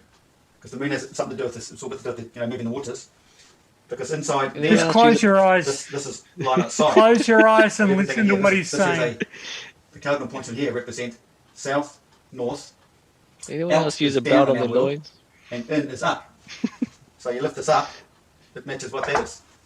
So that's Orion, but clothed in camel hair. I don't know what camel hair even looks like, but that's what. What? It cut Oh, out it just there. cuts out. It just cuts out there. I've got to get this out. If you How to get it? if you just close your eyes and listen to what he's saying, it is absolutely insensible. There is no possible framework in which this can be made coherent. And I'm trying. I am really trying. I mean, I know a bit about early Egyptian history. I know a bit about astronomy. I know a bit about the construction of the pyramids, but it just makes no fucking sense whatsoever. He may as well just be babbling about the books of the Silmarillion at this stage. Tony, there is actually more truth and sense in the books of the Silmarillion than there is. Yes, because at least they are claimed to be fiction. Yeah. No, absolutely. Silmarillion doesn't claim to be defining a reality. This guy is just babbling incoherently at a whiteboard and is too insane to look back over what he has vomited onto a recording medium and try and make sense of it. He just posts it without any second thought whatsoever as to whether or not what he just regurgitated makes any sense whatsoever. And I consider myself considerably dumber and somewhat closer to death as a result of Terry subjecting me to this. And if you expect my resentment to die away anytime soon, good luck with that. Tony, look on the bright side. At least I'm not noticing my back hurt quite so much. There is a silver lining to all this, Tony. I think you missed it. Should I explain what it is? Sure. The comment section. Oh, okay. The comment section of his videos are a good laugh. Yeah, okay. Did you want to see the comment? Fair enough. No, we don't. No! No!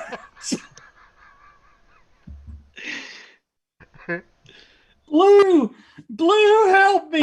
Help me, Blue, I'm drowning. Oh, God. It's horrible. I'm sure it's up to a certain segment soon to save us from a bit of sanity or insanity. Oh, God. Save us from sanity. Yeah, save us from insanity. Paul, you need to save Take us away from insanity. We're in insanity. We're all vortex believers. Aren't you a vortex believer? Yeah. All right, you're ready for some more nonsense. We can blame you now. No, take These will be great. Exactly. These will be coherent. I can sit back and relax. Tony won't be picking on me now. I'm not picking on you. I'm retaliating against unprovoked aggression on your part. That's what's happening. Okay, so I knocked this one up at the last moment today. We'll see how it goes. Hilarious excuses given to police. All right, here we go. I've got a weapon, officer. We got a call for a kid. He was 18 and a gang member, brandishing a firearm. He had pulled up his shirt, pretending to brandish a firearm to intimidate somebody. The person calling only saw a holster. After we got there, he kept telling us it wasn't a gun, but a dildo. We took him down at gunpoint, and he was right. He was walking around with a holstered black dildo. Why? Because he could.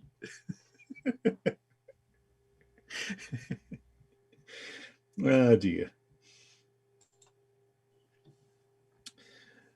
The burst booby excuse.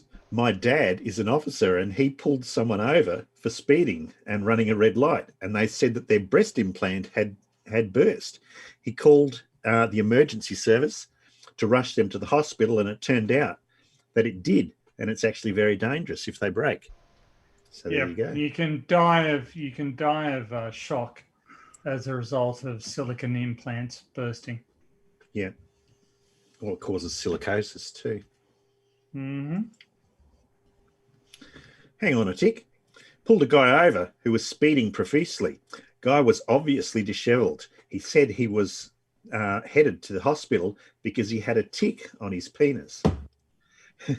Cop was confused, but he escorted him there and he waited in the lobby to check on him and see if he was blowing smoke. After a while, he asked the desk what was going on and why it took so long to take a tick off his penis. Her reply was, it wasn't on it, it was in it. Oh, nice.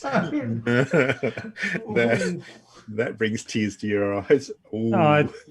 I have seen a documentary about a race through Borneo, and the competitors were widely separated in space, and they communicated with headquarters via radio. And one of them radioed in and said, I was just bathing in a river and I looked down to see a leech crawling up my urethra. What should I do? And it turns out that it's quite a serious complaint. So, but best gloss over the details. Yeah. Next one. Just constructing IKEA. Got a call at a domestic dispute that sounded very heated and a lot of banging was heard. Get to the scene and I can hear someone yelling and swearing and brawling. Doesn't sound good at all. Guy answers the door, shirt off and angry, but seems bewildered as to why police had been called. He told me he was building IKEA furniture. Sounds like the most bullshit thing. But we enter, see the new IKEA furniture half set up and no one else is home. Colour me surprised. I know IKEA furniture can be challenging to put together sometimes. It can be, yes. Can provoke a lot of swearing and violence. Let's be honest. Yeah, because you've got to interpret those diagrams. There's very few words on the instructions. Yep. Missing steps. As all of a sudden there's 4 more pieces added. How did that get there? Yeah, that's right. Bird poop in a bag. Recently in college football, a Georgia Southern player got in trouble for possession of cocaine. He claimed it was bird poop, and it was actually bird poop. Why? So there's an entire side of this story that is missing.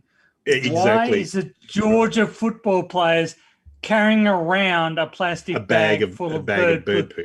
Bird poop. Why is that occurring? Yeah. Yep. Yeah. You're not going to answer my question, are you? You're going to breeze on as though you're not obligated to answer my question. Okay. Yeah. Because I don't know the answer to that one. Not at all. This is one of my favorites. My wife's dad was a fire investigator. He was investigating a house that got burned down. Homeowner said that they sent a turtle with a candle on its back under the house as they were trying to locate a noise. Later, my wife's dad found a burnt up turtle with wax on it. Jesus. It sounds like a really dumb thing to do. How would the turtle be able to do when it found the noise? Like, well, I guess they were looking under the house and they couldn't see, so they thought they might need a bit of light there. Like, couldn't you get a torch or something? So let's send the turtle, because turtles are well known for finding noises under houses, noise and shining a light to them in a safe fashion. I thought the Terry was bad. Oh God. You guys are terrible. I have to poop, officer. Had a friend that got pulled over for speeding. Cop asked why. The friend said he had to shit. Cop didn't believe him. Friend shits pants in front of officer and got a warning. Oh, God. Oh, no. Oh dear. Yeah. I didn't steal it. I won the lottery. Had an unemployed guy on video giving large sums of cash to an employed guy. I knew unemployed guy had recently robbed a place and had lots of cash in hand. During questioning, I confront him about having the extra cash as a guy with no job to give to the guy with a job. He says he'd recently won the lottery and was helping dude out just to cover bases. I went to the lottery department to verify if he had any winnings, and he had won $5,000 shortly after the robbery. Still had enough evidence to convict him on robbery, though. Okay. Yeah. I want to give a shout out to that police officer, right, for going and verifying the story, not just assuming that it was bullshit, but he went, he verified the story independently, got the evidence required, and proceeded with the charge anyway. So good for him. That's the way to construct a good case. But that's what police officers are supposed to do as a normal part of their duty. So yes, don't. Even if it's unbelievable, you should still investigate it. Yeah. Yep. Yeah. This one brings tears to your eyes. I pulled over a guy and arrested him for an active warrant and a suspended license. As I spoke with this individual while he was handcuffed, I noticed a look of extreme discomfort on his face as he was slightly bent over. This guy was also a known drug user, so I made the assumption that he'd put drugs up his rear end. I then asked him the obvious question, do you have dope up your butt? He denied at first. After telling him that it would be recovered at the jail, which would lead to additional charges, he then let me know he had a plug up his butt. While handcuffed, he removed a 13-inch dildo from his rectum and attempted to hand it to me. While at the jail, I had one question. Why? He told me that his wife is very rough on him with a strap on, and he was simply trying to loosen up before getting home. Oh, God. How would you deal with that as a police officer? I mean, seriously. Badly. That's I'm traumatized just hearing about it. Yeah.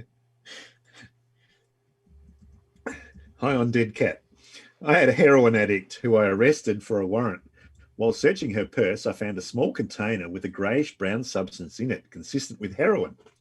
When I asked her what it was, she started laughing. She told me to test it because it wasn't heroin. I tested it, and sure enough, the test came back negative. She explained to me that inside the container was the ashes of her dead cat. She said that when she goes to pick up heroin for her friends, she'll take some for herself and cut the rest with the cat's ashes. Her friends have been snorting or shooting up some of her dead cat. Oh, God.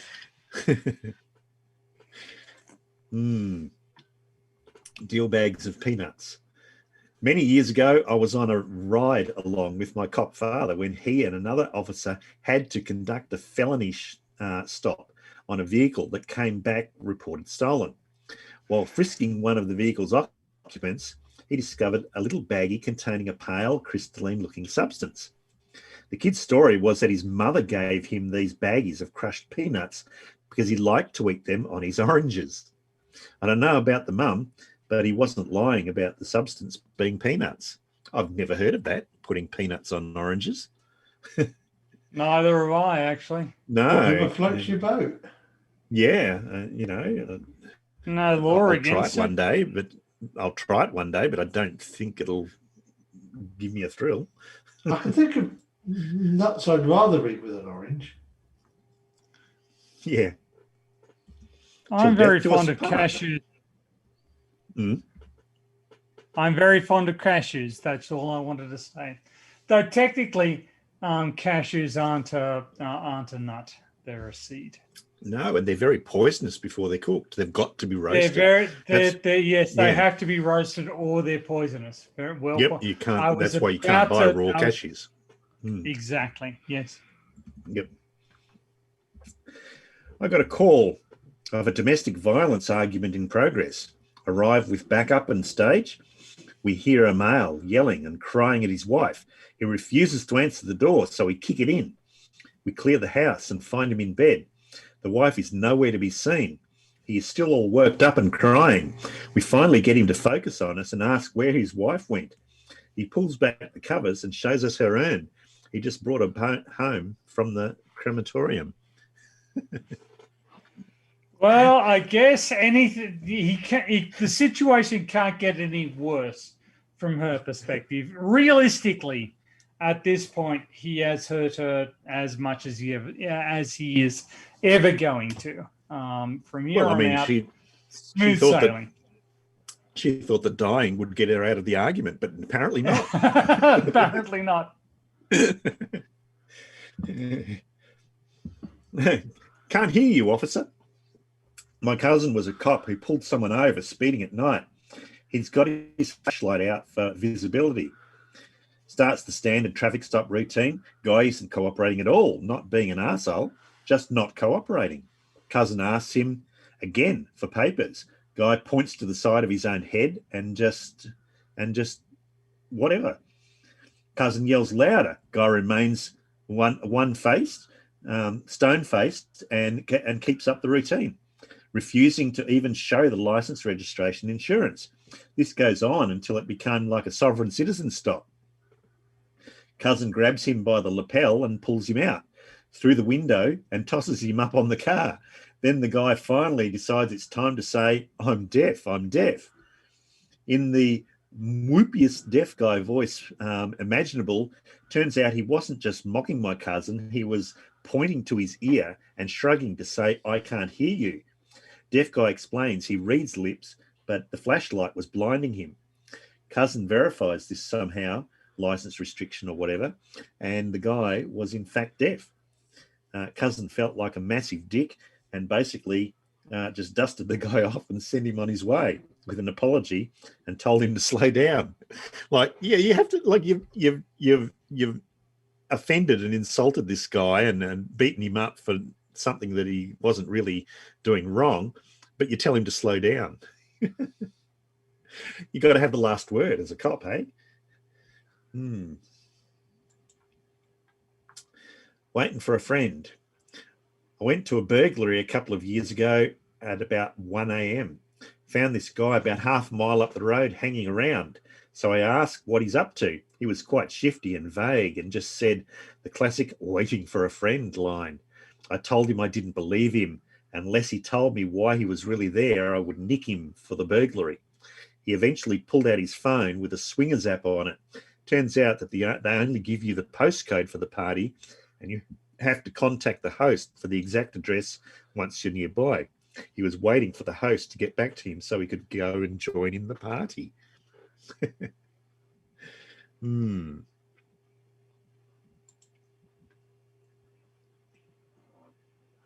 Everyone still there? Yeah, we're still there. Yeah, cool. Surprise for the kids. Had a domestic in progress I responded to during Christmas Day, and the excuse for them fighting was, we're not mad at each other, we're just upset because we wanted to surprise the kids for Christmas. We got some deer, dressed them up, now they're destroying our house. Turns out there was literally 3 fully grown white-tailed deer in the house, somehow dressed with full bell harnesses like Santa's reindeer. I had to call the game wardens down, who were then able to help me remove the deer from the property without injury to us or them. So, yeah, deer inside the house. And a white-tailed deer is not a small deer. No, exactly. Yeah. 3 of them. Oh, God. Silver Star recipient. I used to work as a military police officer, this guy. I was working at the main gate one night and this guy tried to come on the base, but he didn't have any ID other than a driver's license, so I couldn't let him on. The guy told me that a general said he could come on, but he didn't have any proof of that, and he didn't know what the general's name was. It was also super late at night, and he didn't seem to have any answers that would help us identify who he was. Long story short, the dude ended up being legit and was coming to the base to be awarded a Silver Star the next day from that general. Wow. Yeah, I mean, that's other than the Congressional Medal of Honor, that's, I think, the highest award they have in the US military. Hmm. We got donuts, officer. I thought they were smuggling drugs, and when I asked them to roll down the window, they said, I shit you not, don't give us tickets, we've got donuts. We have donuts. I told them to exit the vehicle and found out that in the trunk they actually did have about 24 dozen donuts. No drugs, so I let them go and had a time trying to keep a straight face when I opened it. Ashes to ashes. My partner and I arrested a fellow one evening on a warrant. During the search, we found one of those metal pill bottles that go on a person's keychain. You can buy them at Walgreens and the like. Those are sometimes used in an illegal manner. The guy is a known drug user, and inside the container is a crushed white powder. One would assume he is concealing drugs. We take him and the container to the station for testing. We start with cocaine, nope. Meth, nope. MDMA, X, opioids, all no. Keep in mind that testing requires a small sample every time. Finally, I just asked him, what is in the medical container on your keys? He pauses, then starts losing his mind. Those are my deceased father's ashes I keep with me. Every ounce better be there. So he slinks out of the room and run over to the other officer saying, stop. Yeah, the guy wasn't very impressed with that. I didn't do it, officer. Not a cop, but I have a very common name and got pulled over for driving across the median. And there was a warrant out for me for rape and assault or something. As it turns out, a guy with the exact same name and birthday, born in the same city as this, and it took me about 20 minutes of pleading to get the officer to realize I didn't match the description. I deal with this dude every once in a while. As it turns out, our socials are off by 1 digit. If I ever see him, we're going to have a long talk. Yeah, that would be a drawback of having a common name. If someone else with the same name commits a crime, especially if you have the same birth date. And almost identical social security numbers. Yeah, that's right. Yeah. Acting drunk but not. Yeah, this one's an interesting one. Former cop here. I was behind a vehicle that couldn't stay in the lane, kept swerving, etc. It was 1 a.m. and I think another drunk idiot on the road. Pull him over. The guy is a straight up asshole to me. Cursed me out, yelling at me, and I notice his speech is slurred. I get him out of the car, and I can smell a fruity smell on his breath. And he has to lean against the car for support. I ask him how much he'd had to drink, and he tells me to F off. By this point, I'm ready to bring him in for a DUI, but I just had a feeling something wasn't right. I called the EMS to come check him. Blood sugar was at 40. Not drunk, just a diabetic. If I would have arrested him, he probably would have died before I finished the paperwork. Go with your gut if something doesn't seem right. Yeah, I've got a couple of friends that are diabetics, and they do behave very strangely when their blood sugars aren't right. In fact, one of them, he had a hypo while he was driving and crashed up the back end of another car that was parked on the side of the road. And he had no idea where he was or what he was doing. Yeah. You know? So, yeah. Hypers are just as bad. In fact, a blood sugar of 30 I have a friend who's an ex-military medic, and he's had people die on him that are only at 30 from this. I mean, my daughter has hit 40 as well with her diabetes, and it's very, very scary. Yeah, to think about. It's harder to treat a hyper than a hypo too, because the only remedy really is to give them insulin, and you're not sure how much. Exactly. You know? Yeah. And that's if they've got insulin on them. Yeah, that's right. Yeah. I mean, when Rosie had it, she was home alone and she passed out, and she phoned. I think she phoned the doctor's surgery, and they called the ambulance, and the ambulance was at the house within 2 minutes. Yeah. And Yeah, they checked her blood sugars, and they had her in the hospital inside 15 minutes, which is not bad considering it's about a 40-minute drive normally. Yeah. Okay. The concerned citizen. I was catching up to that truck that went through the red light to tell him to be careful. Driver doing 110 kilometres an hour in a 60 zone. Yeah, right. I mean, when you see someone speeding, obviously you chase them and tell them that they're not doing the right thing, don't you? Mm-hmm. No. My dog is lonely. I'm in a hurry to get home as my dog is lonely. Driver doing 105 kilometres in the 60 zone, kilometres an hour in the 60 zone. Feeling tired. I was feeling tired, so I thought I would get home quick. Driver doing 200 in a 110 zone.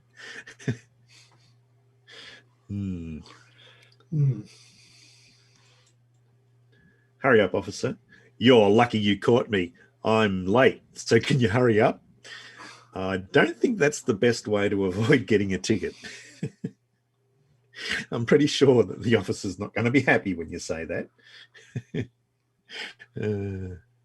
I'm just looking at that car and that GIF that goes through the intersection. That's one lucky car.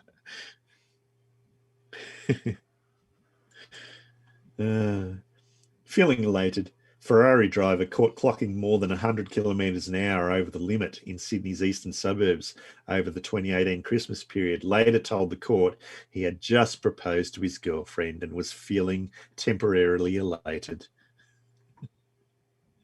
I think he'd be feeling a lot poorer now. Yeah. Testing it out. One Melbourne driver caught doing more than twice the speed limit last week told officers his BMW was making a funny noise, so he was testing it out. I don't think the police are going to believe you on that one. It just goes this fast. To the lady who told a policeman that her accelerator was broken and that's just how fast her car went, that is probably another law you're breaking there. Yeah. Fast haircut. I wasn't speeding. I just got a haircut and it makes me look fast. I don't think so. Too much oil. The driver put too much oil in the engine of his vehicle and he had to drive really fast to burn the extra oil out. Don't think so. Forgetful driver. I'm speeding because I don't want to forget where I'm going, 80-year-old lady told the officer. I had a tailwind. Officers in West Australia stopped a driver who was going 20 kilometres an hour over the speed limit. The motorist's excuse? The wind was pushing me. It would have to be a pretty strong wind to force you to go that much over the speed limit. And that's all I've got for you. There you go. Yeah, I got stopped for going 5 miles an hour in my wheelchair on Monday by the police. Did you? Yes. They Wow. thought I ought to be on the pavement, but actually, because doing 5 miles an hour down the road might be a bit dangerous. And I pointed out that actually, given the state of the pavement and the likelihood of the chair going off the curb and me ending up in a big pile of crashed chair in the middle of the carriageway was probably even more dangerous. Yeah. Oh, and the chair is road legal, so actually I'm allowed to drive down the road in it anyway. Okay. Do you have to sort of like stick to the left or anything like that? Well, I tend to follow the guidance in a publication called Roadcraft, which is the British Police Driving Manual. So I dominate my lane and drive about 6 to 8 feet out from the curb, so that when somebody cuts me up, I have somewhere that I can actually try and go away into. Because when I tried it in the curb, no word of a lie, I had, admittedly, it was because I had to go on the main road because I had to get to the GP surgery with no bus route anymore. And I had 40-ton articulated lorries come past me, and literally I could have stuck my arm out and touched the side of the damn thing. And they're doing 56 miles an hour. So yeah, I move far enough out that if there's no traffic coming the other way, they can easily pass me. But if there's traffic coming the other way, they have to slow down and wait for it to go, rather than trying to squeeze past. Yeah. I always used to like when I was riding my bike in the city, it was always best to try and dominate your lane rather than try and stick too far left, because otherwise drivers feel as if they can just sneak right past you and they get so damn close. Yeah, it's scary. It's scary. I mean, at least I do have a proper big yellow high vis hanging on the back of it with the big reflective stripes on it. So there is no real excuse for not seeing me. Yeah.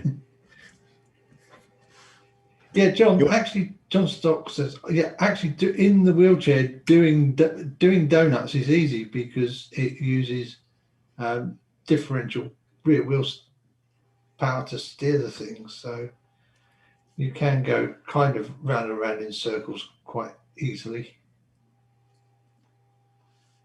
It's just that it rotates behind you because obviously the wheels are on the four corners of the chair. Want to man a couple of RPGs and a chain gun on your wheelchair, Alan? That'll keep people away from you. Yeah, I know. I did think about putting a 40-watt red LED cob on the back of the chair, and then I realised just how much light output you get from 40 watts of LED. I thought, no, maybe blinding them like that is not a good idea. Yeah, they're more likely to hit you. But if I want to go on a dual carriageway, I have to have a flashing orange beacon as well. But I thought about maybe getting one of those big amber light bar things you can put on the top of a pickup when people go on site that as the light go around it, and stick that up on a couple of broom poles above the chair from the walking stick holders. Yeah, that certainly makes sure people could see me. About 30 years ago, Alan, my brother-in-law, he bought an old E.H. Holden station wagon. And it wasn't registered. It didn't have any seats in it. It had no tail lights.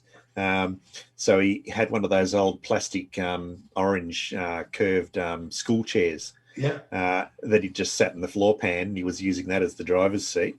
No seat belts or anything like that. He'd wired up a spotlight on the back with a switch on the dash as his reversing light. And he was driving home late at night trying to avoid the police, but they got him. They got him because they pulled up behind him and he didn't realise it was the police. And they had their high beams on and he thought he'd be an arsehole. And he turned his spotlight on at the back and blinded them. And so they pulled him over for it. And yeah, unregistered, unroadworthy, you name it, they got him for it. Well, I don't know if you've seen any of the videos I've done in my local area. I was the little bridge I have to go over to get into Potter Heigham to go to the post office has got traffic lights on it because it's it's only just wide enough for one car. And the chair I had before the one I currently got did 8 miles an hour and was fast enough to trigger the traffic sensor. But they changed the regulations so that the new one I've got only does 5, and that's not fast enough to trigger the traffic sensor. So I have to come up to the lights, and then I have to sit there and wait until another vehicle comes along, which in the middle of winter can be quite a while. But of course, it turned out to be the police car that came up behind me. And as I was going to the post office, I go over the bridge, and I just carry along down the middle of the carriageway to make sure nobody actually. I think they didn't like the fact that I was kind of blocking the road up a bit. But but I'm all road legal officer. Yeah. Oh, I didn't realise that my avatar was racist. Racist against Scots people, is it? Well, you know, they might get a little upset, I guess. What, saying that the bagpipes sound like a cat? Yeah, it's yeah. Well, like I said before, an alleged musical instrument with a part of it that's called a drone. Yeah. It is one of the more interesting musical instruments, though. It's fairly unique. And I believe have been developed in more than one place in the in historically developed independently in more than one part of the world, or at least something similar.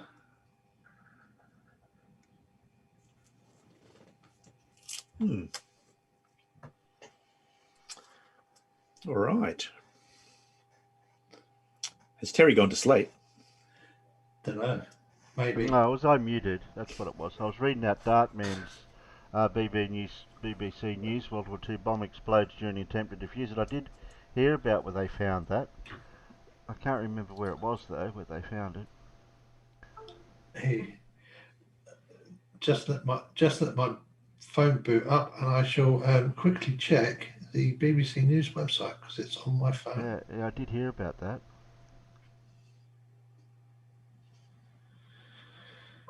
Wasn't sure where it was. Well, while you're doing that, I'll grab the.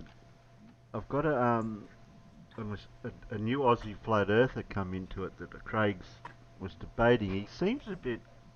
I don't know if he's a Poe or what he is because we did find out that he's on a website for a car engine building type company, but he doesn't quite seem look. He comes across as he's a sales manager.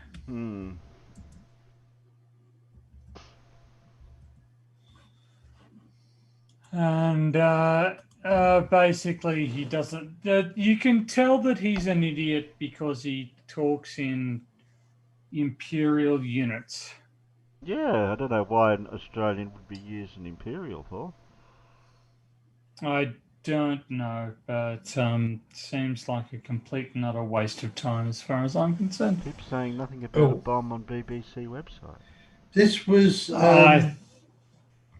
I have in Poland. In Poland. Yeah, they say the RAF dropped the earthquake bomb in a raid in 1945, which sent the German cruiser Lutzer. Oh yeah, so it was either a tall boy or a Grand Slam. Probably a tall boy because I don't think they would have got a Grand Slam 2 anywhere in Poland. Because hang 10 tons of payload, hang a 10-ton bomb under a Lancaster, and you severely reduce its range. And Pip goes, "I'm alive." Why would you be bombing? Why would you be bombing anything in Poland anyway? Well, because they were trying to. Well, it was off the Polish coast because they were sinking the German cruiser Lutzow. Oh, okay. That seems a long way to go in order to achieve that objective, but no, I will believe you. I think it was to do with there was a pocket in around the bay on that coast where the Germans were trying to escape from, and it would have been part of that operation. The Kurland pocket, that's it. Pretty sure it was Kurland, possibly. Yep.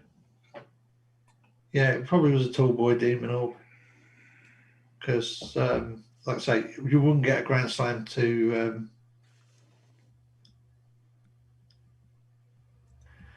that far from Lincolnshire.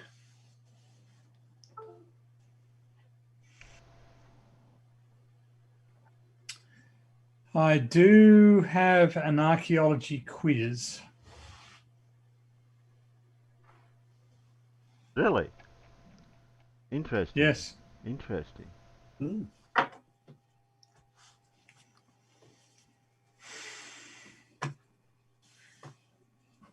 Mm. Because I am, I am a Renaissance man. Well, actually, I'm a pre-Hellenic man. If we're going to go back to my original roots, but I have many skills, and while for you it may all be archaeology, for me it's living history. So I can do an archaeology quiz if you wish. Does it entail some questions? Which number It does. in the amount of how many? I think I can do 20 questions. Okay. I think we could squeeze that in. If you did set this as homework. Yes, I did. So, I'm just It's putting it easy. out there. We'll put it, Tony. The peanuts are the ones that you're doing this for. So if we put the question to them, we watch a bit of Craig debate this Aussie flurfer, or we listen to Tony's quiz, and we'll see what the peanuts say. I'll vote for the quiz.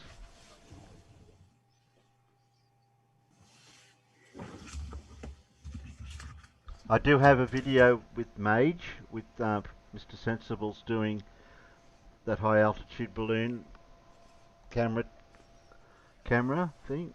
I do want to play that later. That goes for 7 minutes anyway, so we can squeeze that in easily. So that's no plot drama. Okay, quiz. Archaeology is old hat. Wait till I get off. Archaeology is my jam. Oh, No Name wants to see. Well, how long do you get off, No Name? What, 2 minutes?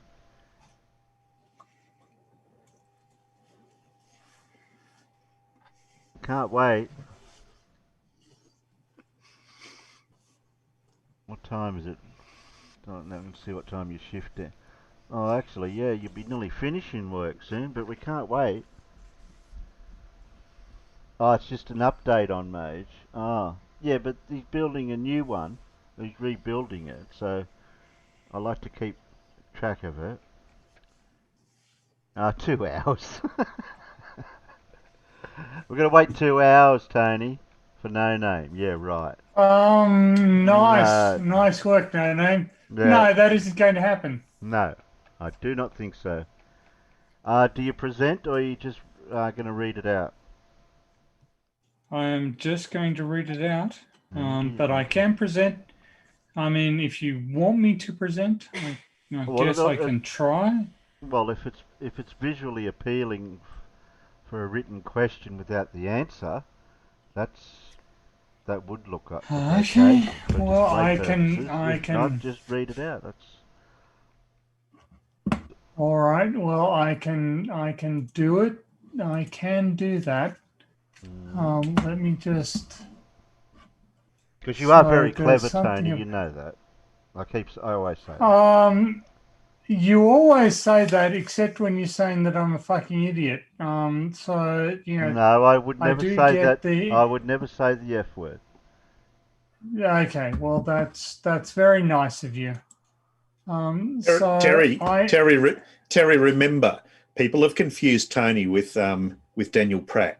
They have. Be careful about saying is that really visually appealing? That's true. No, I didn't want him to. Certainly, I am not visually appealing. Nobody could ever. I was not implying that Tony go on camera. I thought he was just going to share his questions. I can share my questions. Mm-hmm. As soon as I work out how to share my screen via Zoom, I don't see how. Down the bottom when you move your little mouse thing down. Share screen. That thing. That would be the one. Yeah. The one that's labeled share screen. That's far too fucking obscure. Jesus. You expect me to get that? Jesus, how dare you? How dare you, sir? Okay. All right. So I'm going to have to do this intermittently as I look up images. Okay. There's a moth flying around my office. I think it escaped from Lindsay's brain. Okay. So let's try this. All right.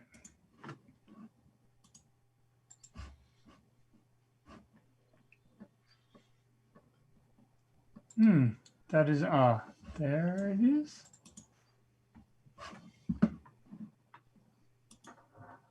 Did that work? It did. What do you guys see as a result of that? Do you just see a picture or do you get revealing text as well? We've got a picture. I see a picture. We see a picture. Okay. All right, so this is a picture of the oldest continuously inhabited city in the world. It goes by two names. One is Greek and one is Egyptian. Can you name it? Blackthorn. Yeah, normally, answers are typed in the fucking chat. Tony. Forgive my use of swear words, because saying it out loud, it just destroys the fun for everyone, doesn't it? Yes, so it now we're going to go for what's the Greek name for this particular city. Okay. And you can either answer it in the chat, you can answer it in the chat in here, or you can answer it in the chat out there. But your panel members answer internally, and Peanuts will have a go out there.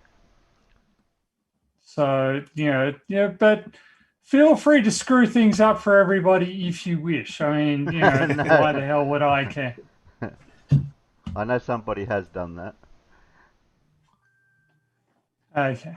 And I'm not going to guess because I wouldn't even have a clue. So Dave Cannabis has correctly worked out that this is Luxor, but we're looking for the Greek name of this city.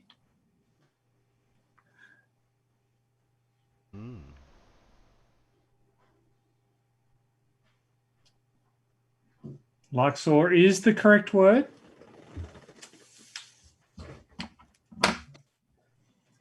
But it has a Greek name. What is its Greek name?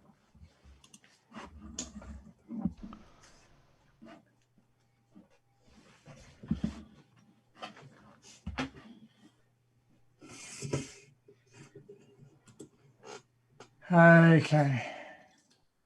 You sharing an application? Sorry, Terry. Yeah, I know. You're sharing your screen, not Sorry, sharing Terry. an application. Yes, it is. Okay, it's Thebes. It is Thebes. Well done, everybody who got it. Sorry, am I screwing everything up? Yeah, when you share screen, you can pick which window you want or application. I thought I was picking which screen I wanted, but anyway. Okay. So let's just read them out. Which archaeologist discovered the location of the city Troy?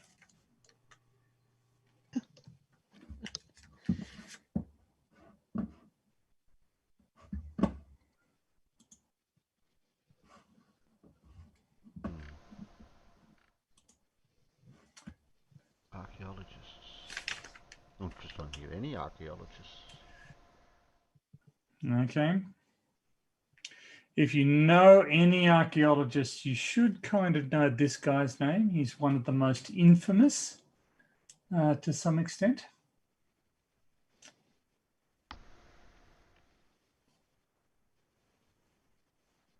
There are no correct answers in the chat. There is a correct answer in out amongst the peanuts. No name has gotten this correct already. No, Terry, that is Indiana Jones is not the correct answer. Since the peanuts beat you to it, the correct answer is Heinrich Schliemann.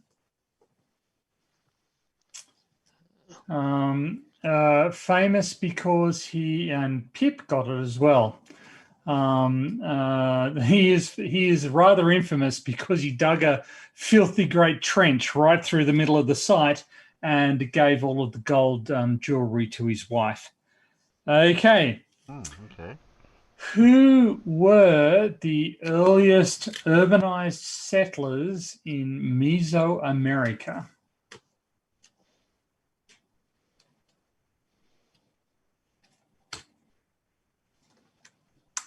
Pip, you did give both names, Pip, and I think it only fair that if we're going to go for the first three in the internal chat, it should be the first few in the external chat. So I'm going to give credit to both No Name and Pip for that answer.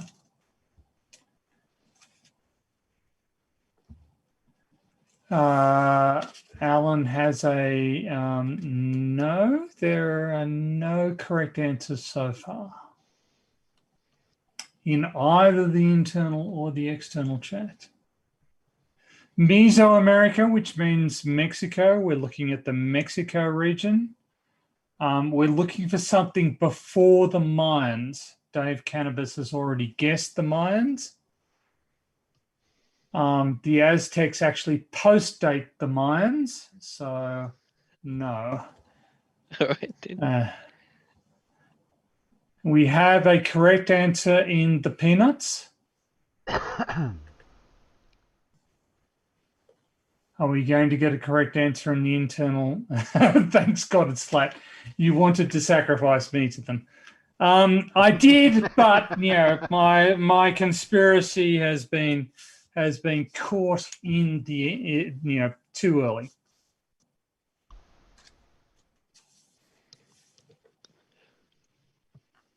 I already answered wrong. I can't answer again. Okay, so the answer to Pip got it correct. It is the Olmecs.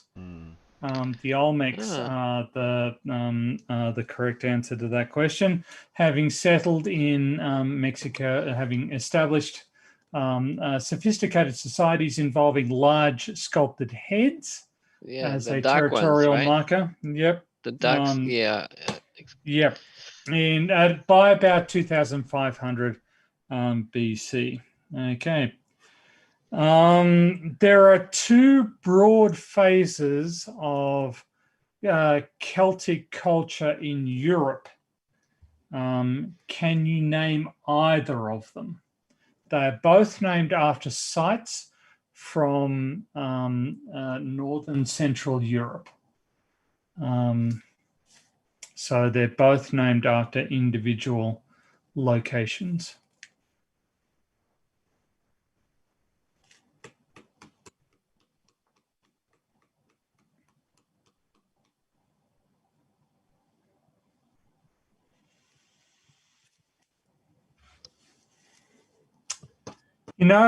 It's a lot funnier when you guys actually put in answers regardless of how bad they are. But I feel like I'm asking the questions and nobody wants to be funny at this point. Well, I did answer one, but I'm trying to think of another one for this. It would help if we had some. Okay, one is named after a lake, and one is named after a village.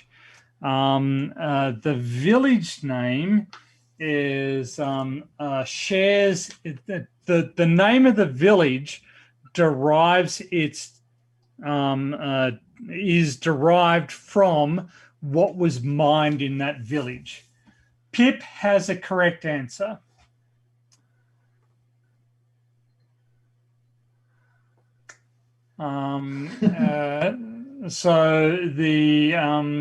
But she has not named the village, so we'll hold out until somebody on the internal chat can actually get a question right.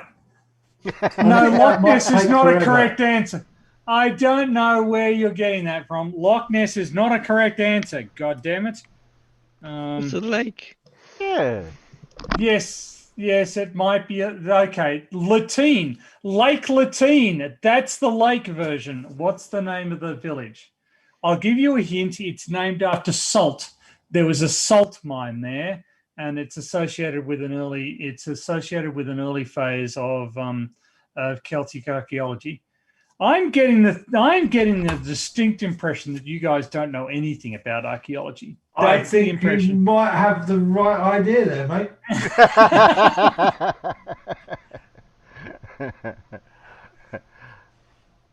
I think our knowledge of archaeology is probably limited to watching Time Team.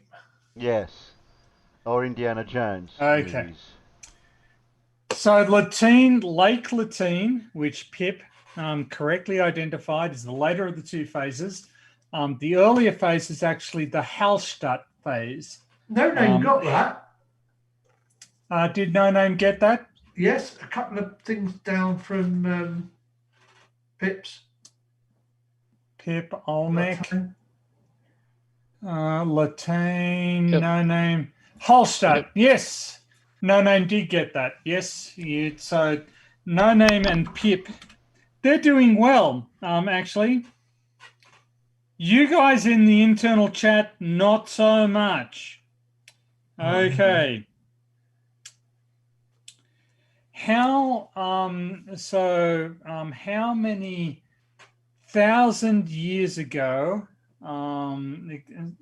was the earliest evidence of agriculture?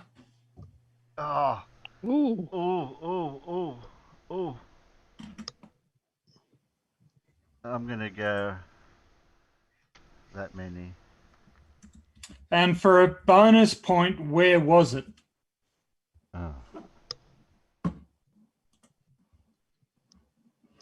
Where?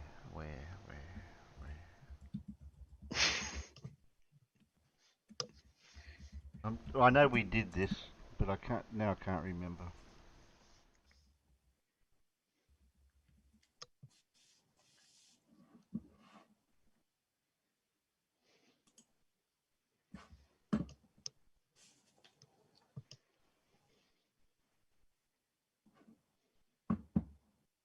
I don't know. I got no idea.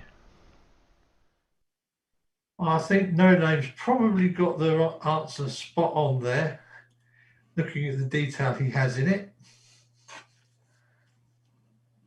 Okay, I'm going to look at the chat. No Name does not have that correct. John Stock does not have that correct.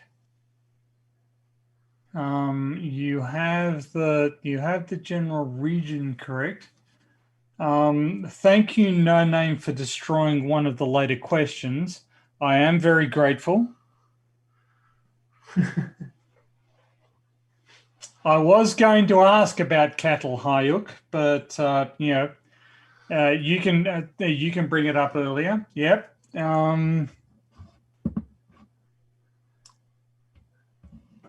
Yep. Pip.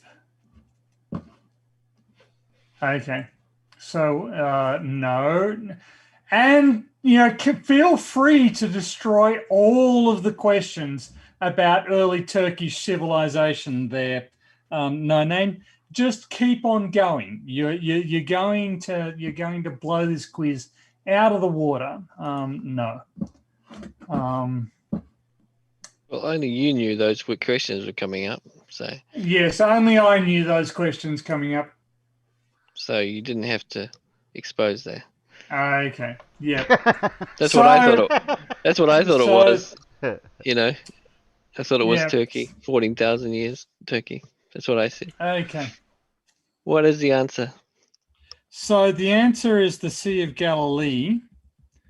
Oh, wow. About 23,000 years ago. Well, somebody said it. Max von Lau did. And there was another one. Pip.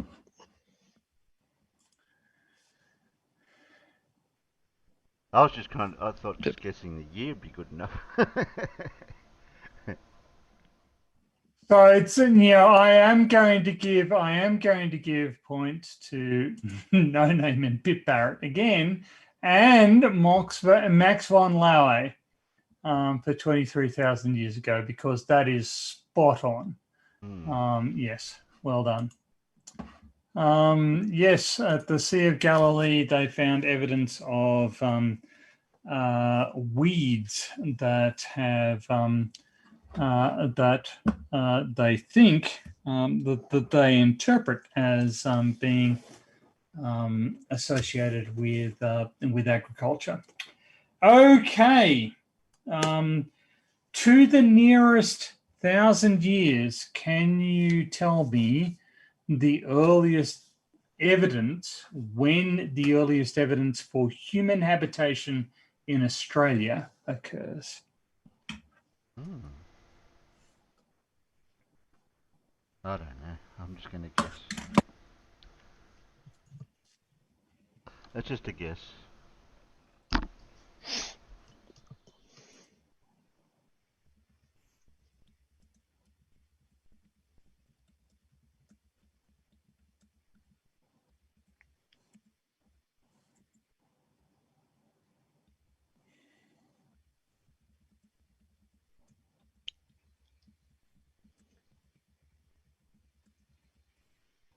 So you think I'm going a bit too high? Okay. My answer. No. Almost certainly not.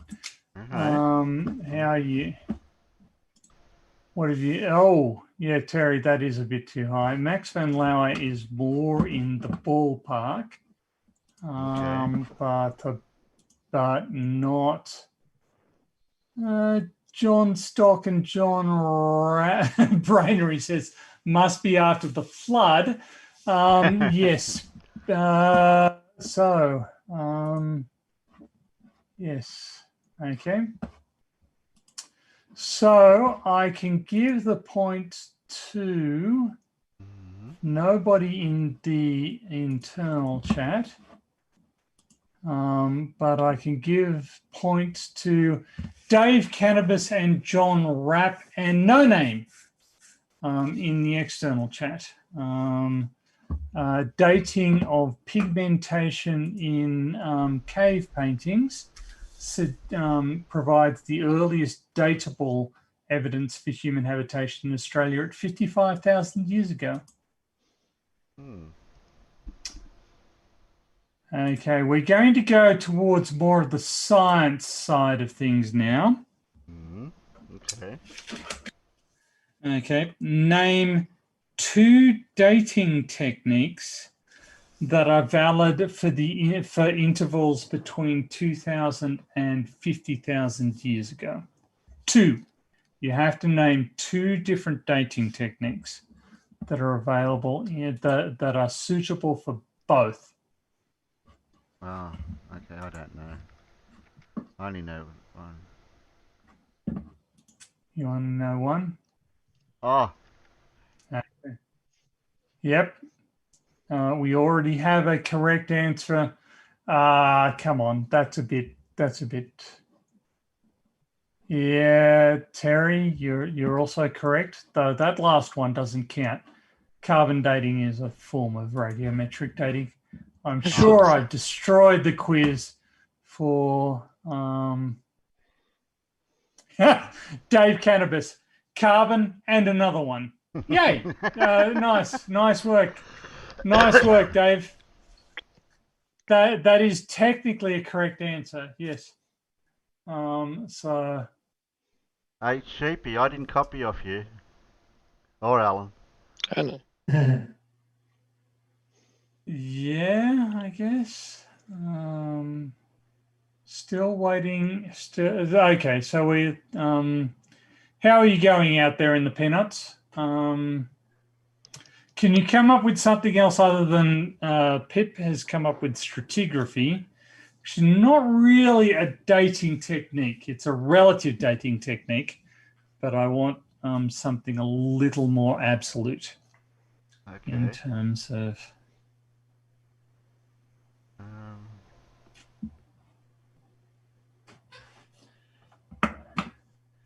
Is this? Brainery gets it correct. Okay, so Dendrochronology, which is the counting of tree rings, is 1, and carbon-14 or radiometric or various forms of radiometric dating. There are also VAV chronologies and ice core chronologies available over these time series, as well as electron spin resonance and optically and thermally stimulated luminescence. But OSL and TSL techniques. Okay. Dora says that she missed the beginning, but she can use some help with dating. I'm not sure that me telling you about optically and thermally stimulated luminescence is actually going to help you get a date. I apologize for that, Dora. Okay. In the early 21st century, the remains of an individual were found in the Alpine region between Austria and Italy. I know Can you name? Can you name this individual for me? I know it, but I don't know the name. Oh no. All about him. Just can't remember what they called him. Yeah, me too.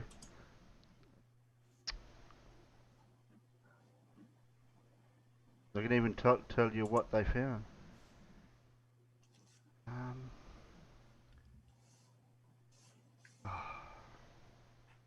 I don't know. All I can think of is that one. They call me.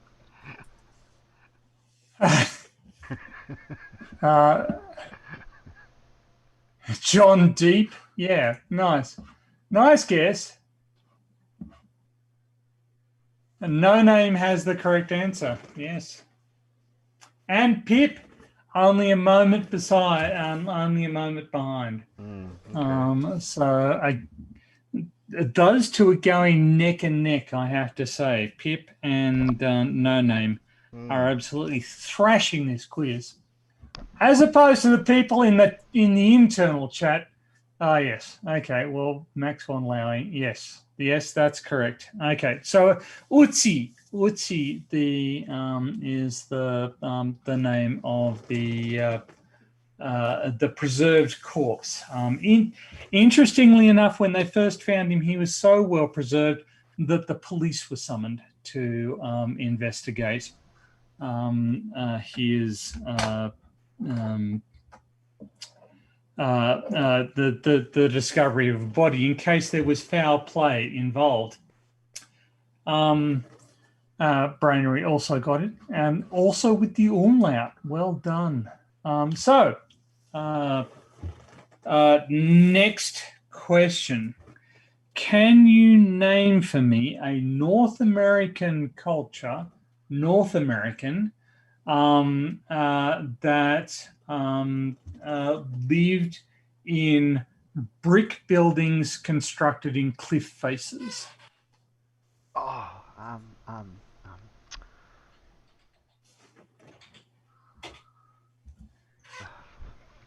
That's not fair. You know something, but you don't know the names. Well, then you don't know it, do you? Yeah, but I know of it, but I just don't know the names of it.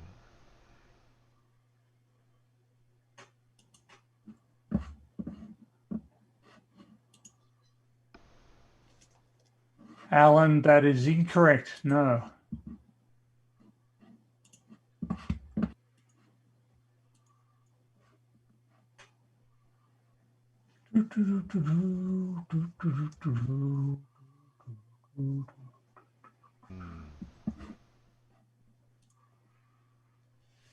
Tell you what, you guys are getting fucking owned. Sorry.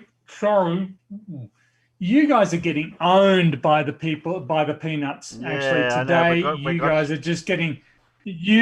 are just getting absolutely flogged. The chat are all over this. Well, we do have some smart peanuts out there. Yes, you do. In particular, I'm going to call out No Name, Pip Arrett, and Renee and me, who all got the answer correct. The Anasazi is the correct answer. Well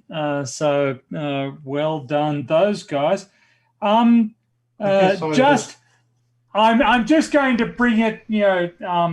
So far there has been exactly 1 point scored in the internal chat. 1. Oh. I don't want to embarrass you guys, but you do suck. You seem to want to, actually. It's you're the only one who makes the quiz for the first time about point system. It's just an objective fact that you guys suck compared to the Peanuts. That's all I'm going to say. Yeah, and it's you who make it matter. So. Okay.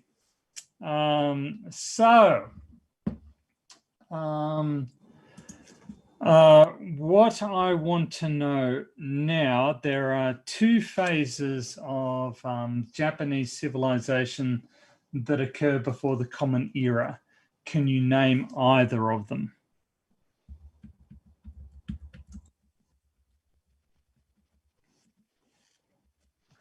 The Common Era is BC, so...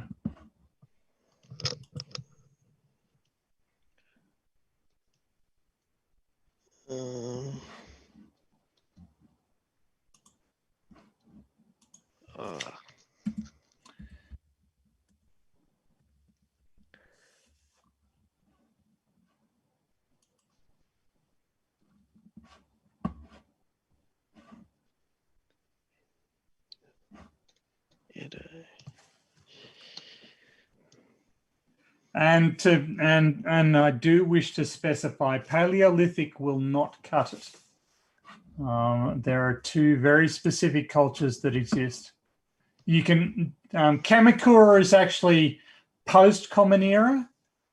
Shinto is a religion. It's not. John Rapp says no name.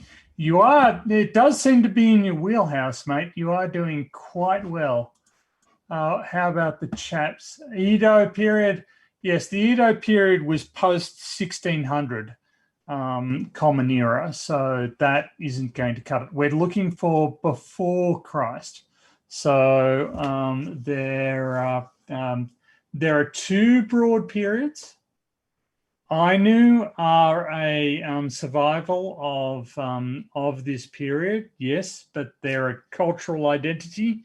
They're not actually an archaeological. John Stock seems to be throwing some interesting words into those. Those do seem to be Japanese words. Nobody's going to get this, is my guess.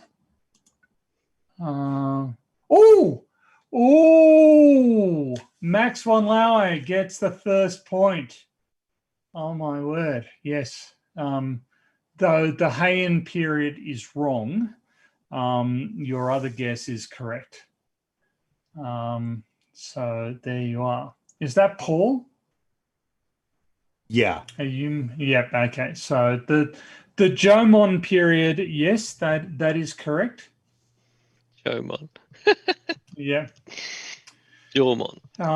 Okay. And the other one would have been the Yayoi. Kanji and katakana. Those are in fact styles of writing. Thank you, John Rapp. And don't think I don't know the distinction. No, it is the Jomon. So Max von Lauer gets his second point. So yes, well done him. He is crushing it. But the Heian period is actually wrong. Okay. The cattle have been domesticated twice. Once in Turkey. What is the other area in which cattle have been domesticated? And a bonus point if you can tell me what that strain of cattle is called.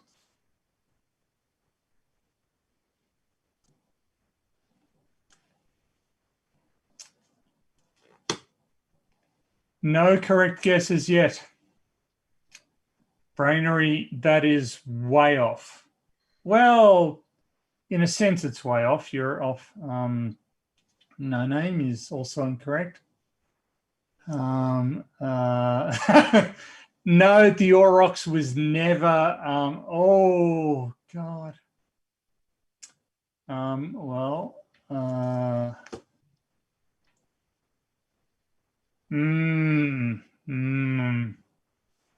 Alan. Okay. Right. So we've got people who have correct answers. Yes.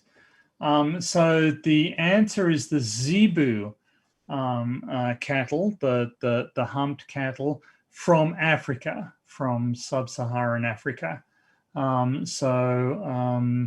We're going to give points to John Stock, John Rapp, and Alan Evans because they're just awesome people. Okay. What is the longest occupied,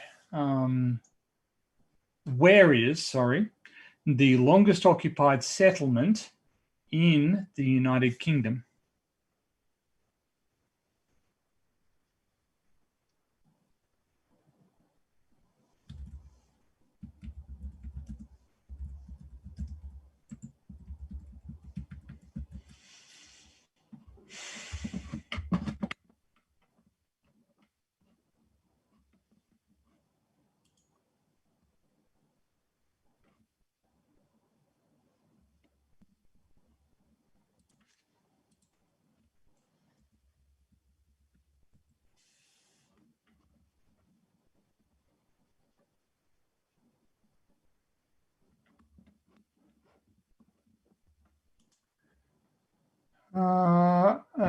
Nice guess from Max von Laue. That is the oldest city in the United Kingdom, but it's not the oldest occupied site in the United Kingdom. Let's look at the peanuts. John Stock has also got the longest occupied city. But I'm pretty sure that the oldest occupied site and the oldest continuously occupied site is not there.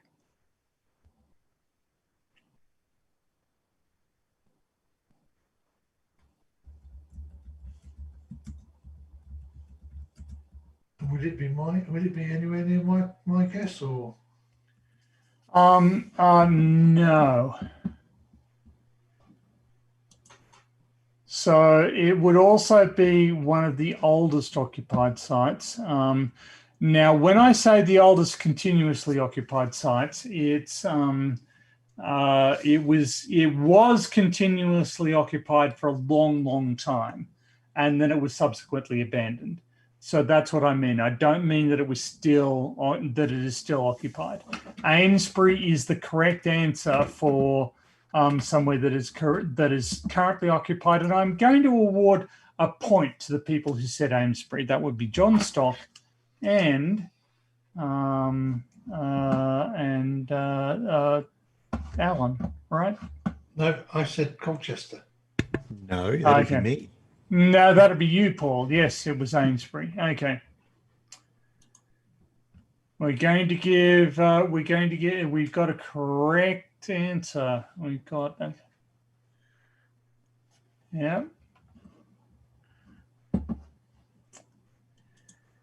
That would be, yes.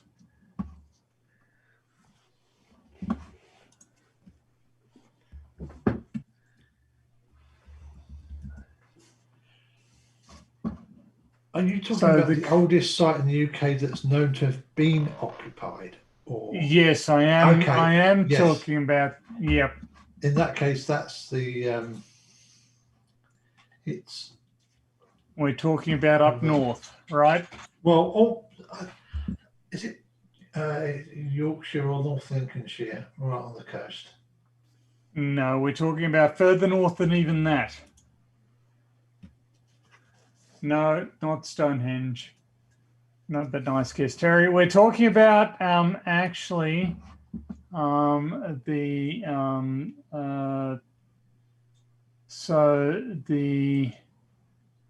It's a Paleolithic campsite they found. Yes, They and well, found- there's a Paleolithic settlement at Skegness, and there's which is Yorkshire. but there's also one in the Orkneys as well, dating from 7000 BC.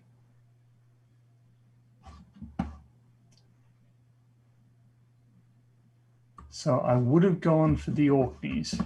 Because I know the one in the one at Skegness was not coastal when it. Yeah. It's interesting when it was because, active. yeah, the change in sea level through the British Isles was actually my area of expertise when I finished my PhD. That's somewhat interesting. Doggerland. Yes, Dogger Bank was at that stage above sea level. Yes, well, nice work. I think the whole of I believe they called it Doggerland because it was basically the whole of the southern North Sea and the English Channel was above sea level, and the Rhine and the Seine and the Thames all came down and formed a giant river through it, from what I... All right, here's a very peripherally related, it's more of a history question than an archaeology question. There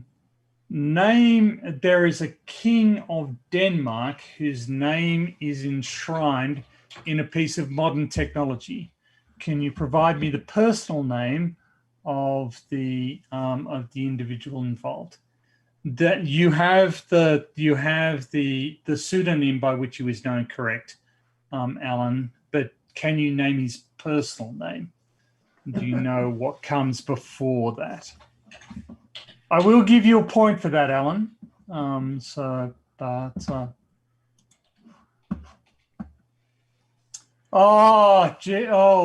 all over that in the chat. Well done, Brainery. Yeah, and Dora.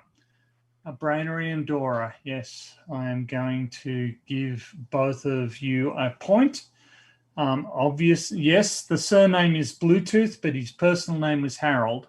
Yeah, And, I did just manage to get it in before. Yep. Seeing them all type it in the side chat. Yep.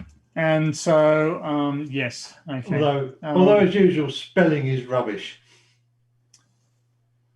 No, you got it right. That's the way they spelt it. You got it exactly correct. Oh, okay. What are you complaining about? Okay.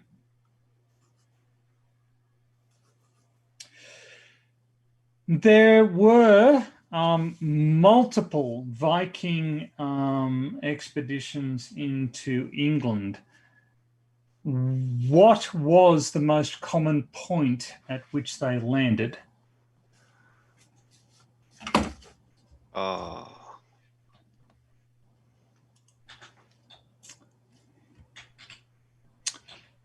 Damn it. I can't remember. I watched the whole Viking series too. Damn it. I guarantee we're looking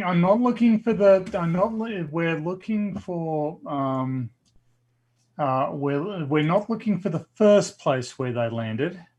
No, the place where they got land and went back to Lindisfarne. Yep. The place where they there's a particular isle where they used to base their operations around.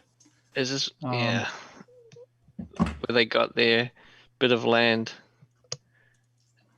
and the king knew about it. I want to no, Alan, we're not talking about this place is in Kent. It was an island at the time. As you point out, sea levels have changed. The Danelaw Max von Laue is the name that was given to the Viking conquered portions of England, the island of Sheppey.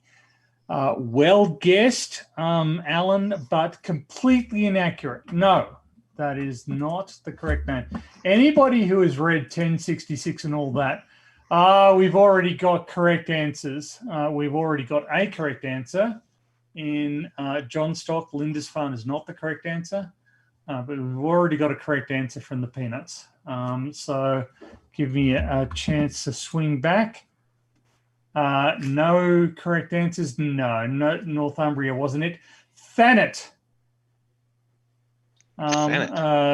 Yes, the Isle of Thanet was a regular base used by the Vikings when invading England. The Isle of Sheppey is right next door. Okay, well, I'll give you a point then. And it's still an island, although they have. Okay. Well, that'll make it. Then you deserve 2 points, Alan, because you're so good. There you go. So Alan gets 2 points, which almost catches him up with Pip and No Name and No, Dora, it doesn't bring me anywhere near them, guys.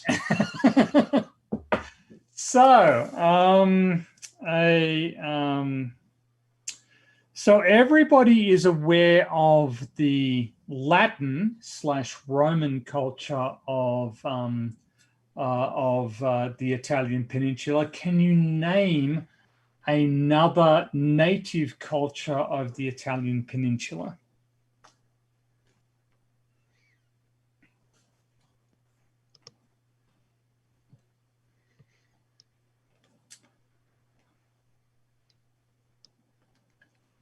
So we're looking for a culture that that is at least as old as the Roman culture, native to the Italian peninsula.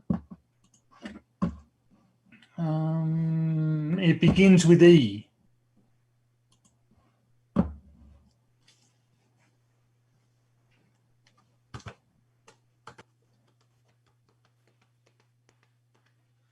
We have a correct answer from the Peanuts. How are you guys going? You guys have no idea, do you? No, unless we just copy. Unless you copy. I'd be tempted to copy No Name or Dave Cannabis. Okay. Because once I saw their answers, I kind of thought, that's a good answer to use. Yes, we're looking for the. I was looking for the answer, the Etruscans, and I'm going to give the point to No Name. I get the impression that other people have worked out that No Name is the person to copy off, as far as this quiz is concerned. I have to admit, I always thought the Etruscans were from a bit further east, from the Greek islands somewhere. No, they were a native culture of the Italian peninsula, and in fact, they ended up in early conflict with the Latins, and it is indeed from Etruscan burial customs that the concept of gladiators comes to us, because when they were burying people, they used to have fights at the funeral. They used to have fights to the death at funerals of people that they quite esteemed as a sign of respect. So, I'm going to move into the last 5 questions now. Okay. The English set up a settlement in North America that disappeared. Can you name for me the settlement? As a bonus point, when people returned to the settlement, they found a piece of bark that had a name carved on it. Can you tell me the name that was carved on that piece of bark?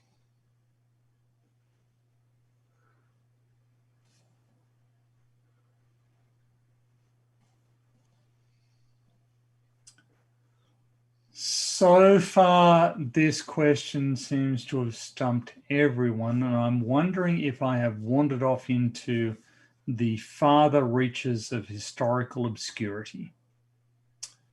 Yeah, I've heard of the disappeared somewhere. Yes. But bugger if I can remember its name. I keep wanting to say Jamestown, but I know it's not Jamestown. No, Jamestown is not the correct answer. Yeah, at least I know enough to know that's not the correct answer. Okay, yeah, well, that's good. So, of course, No Name has guessed correctly. Well, he hasn't guessed at all. He knows that the name is Roanoke. And John Stock gets the bonus point for Croatoan that was carved on the bark. Well done. Yep, and No Name as well. Yes, that was the name. So well done, both of you. I actually didn't expect anybody to get the bonus point there. So awesome work. Okay.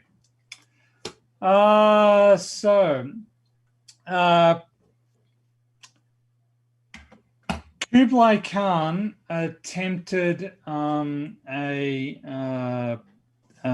invasion of Japan that was defeated by a typhoon. What was the name given to that typhoon? Oh, Alan is right on top of that.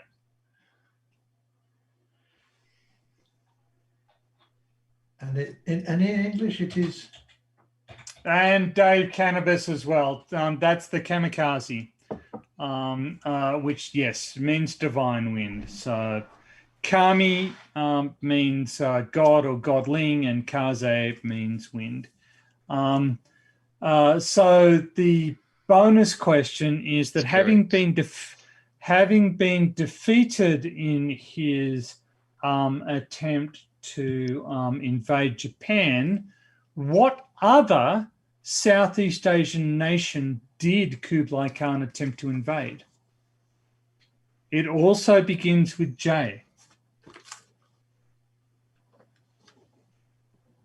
But you all spelled it wrong, so I'm going to get a point for getting the spelling right. Okay. Kamikaze.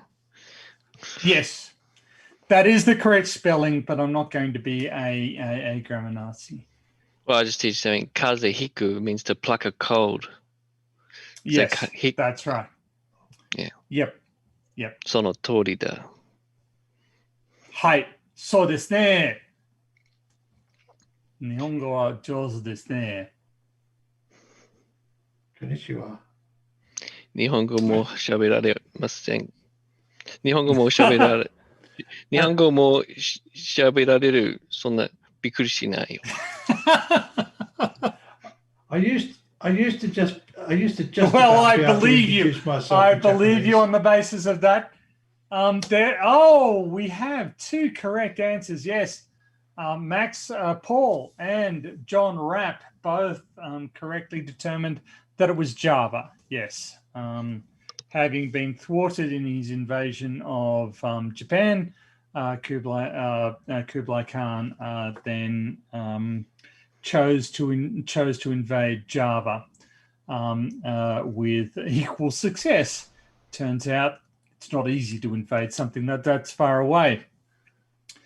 So we're going to do an abrupt left-hand turn because who wrote the line in Xanadu did Kublai Khan a pleasure dome decree? Oh, Dora! Wow. Yes. Sugashi desu. Yes.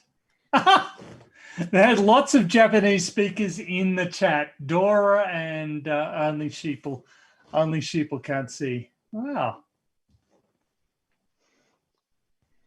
7年間勉強したけど、毎日言わせてる。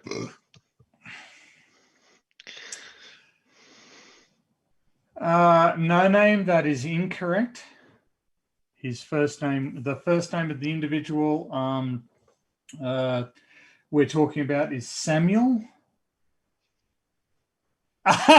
Irish Stew, they did quote, Frankie Goes to Hollywood did quote this particular poem, but they didn't write it. So yeah, I'm going to say, and Rush did as well. They might have done as well, but Rush did not write the poem. No, I'm looking for the individual who wrote the poem. There is a okay. Well, no name, and I was going to tell you the story about how the poet involved had this elaborate vision and had this epic poem in mind, and then somebody knocked on his door and disturbed his train of concentration, and he could only remember the first couple of verses. And of course, the drug user I am talking about is Samuel Taylor Coleridge. Yes. So Paul and No Name get points for that. All right. So we're going to come up. This is the last question. So the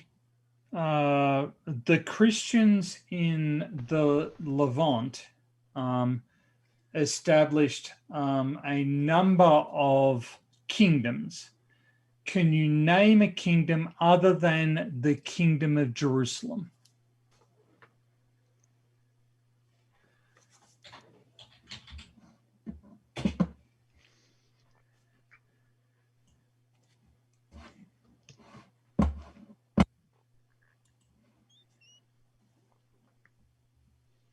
Yes, Wally, you've missed the last 19 questions.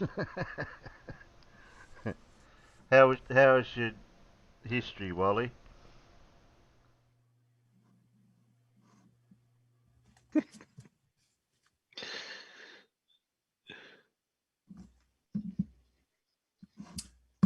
Okay, I'm going to have to correct myself. They are Crusader states. So far in the internal chat, they're not necessarily kingdoms. Mostly they're counties or principalities. So I need to stand corrected. I misremembered the question. Where are we've the got peanuts? several right answers in the side chat. And we've got 2, yes.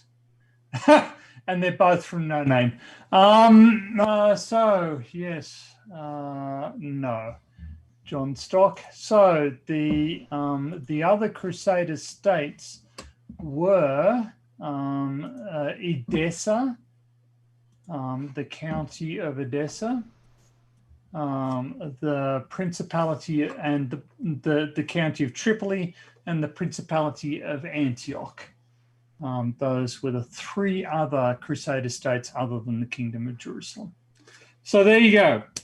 Wow. That's the end of my first quiz. I apologize. I thought you guys might be more interested in history than it turns out you are. So my apologies for that. Yeah, I never studied history at school, so I don't remember any of that. Okay, and archaeology as well. On the other hand, No Name and Pip Parrot seem to be pretty bloody good at this, and they might enjoy more quizzes along these lines. So, if I'm intended to keep you happy, if I'm intended to keep them happy, maybe I keep up with this. But yeah, anyway. But going by tonight, either way, it's interesting. We learn things. Right, I mean, we don't know all about the Industrial Revolution until we learn about it, all the ins and outs. So, I mean, getting things wrong is something we didn't know. So, I don't find it. Can you use it? Well, I don't mind being ignorant on things I never knew. John says science. Back to science quizzes. Okay. So, if given that constructing quizzes is now a part of my homework. I'd like a 1 if this was okay, and a 2 if you'd much rather have science quizzes. Can I have 1.5? What, did you say multi-choice? Yes, multi-choice.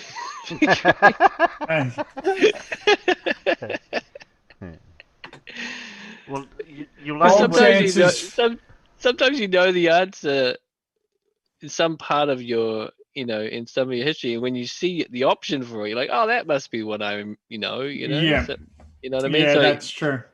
it does help, the ignorant people like myself. Can I?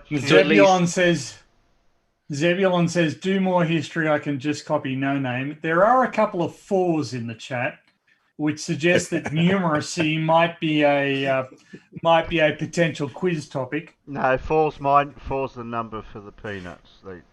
4's the magic number. 4's the magic number. 4's the magic number that usually gets your spanner removed. Yeah. Well, you'll all lose your spanner at the end of the month, so there. Did you know that 6 is a perfect number? Can anybody tell me why? Because its prime factors add up to itself. Yes, that's correct. Well, it's prime factors plus 1. 1 is not a prime number. Yeah.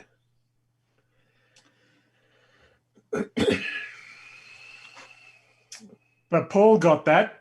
Thanks for ripping the mystery out of it and answering immediately. I appreciate it. You could have at least played along for a couple of minutes and let the peanuts try and have a guess. But your choice, I guess.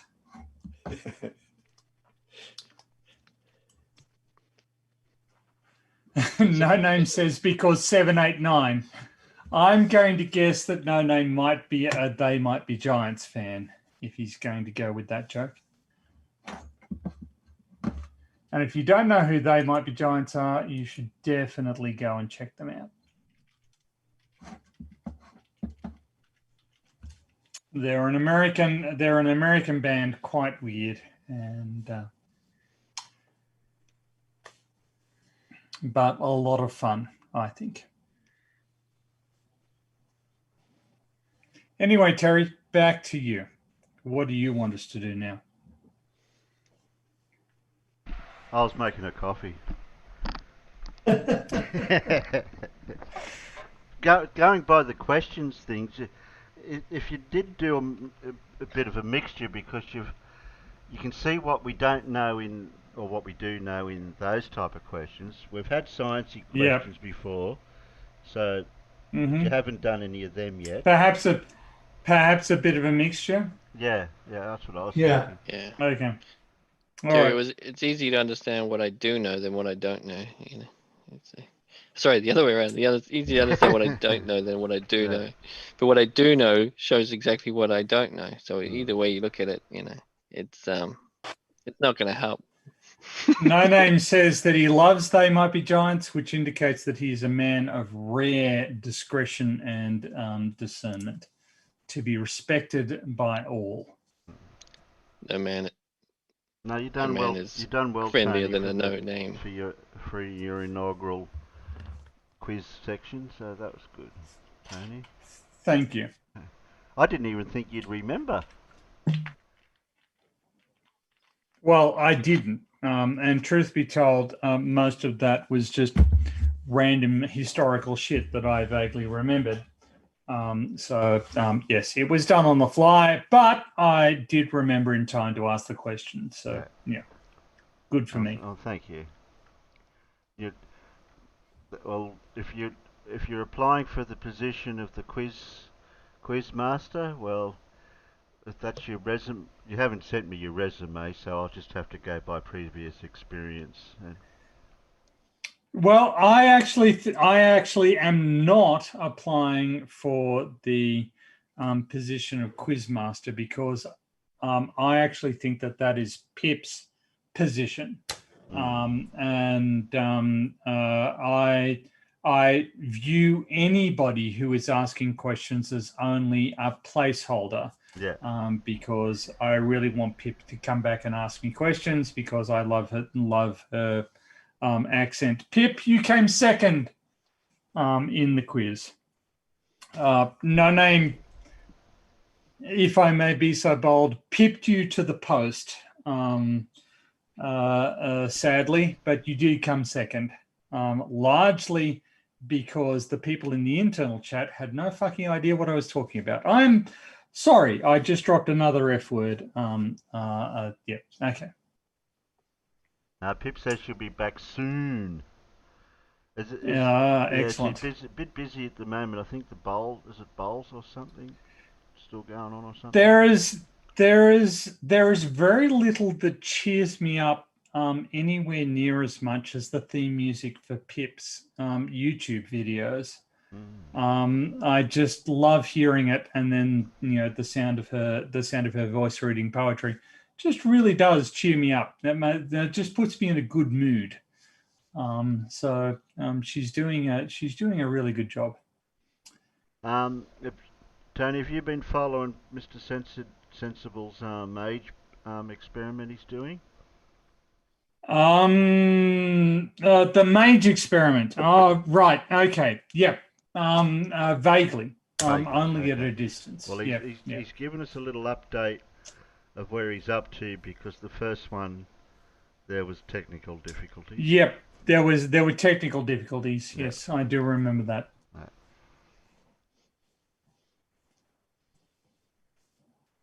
And then we'll finish off with a story that I forgot the stories a couple of times, so we do have a story that I managed to grab this time, and by that time we'll be nearly wrapping up. Yeah. I did have Big Blues. Oh, wait a minute. I don't know if Blue's there or not for him to spam his pictures. Go back to that.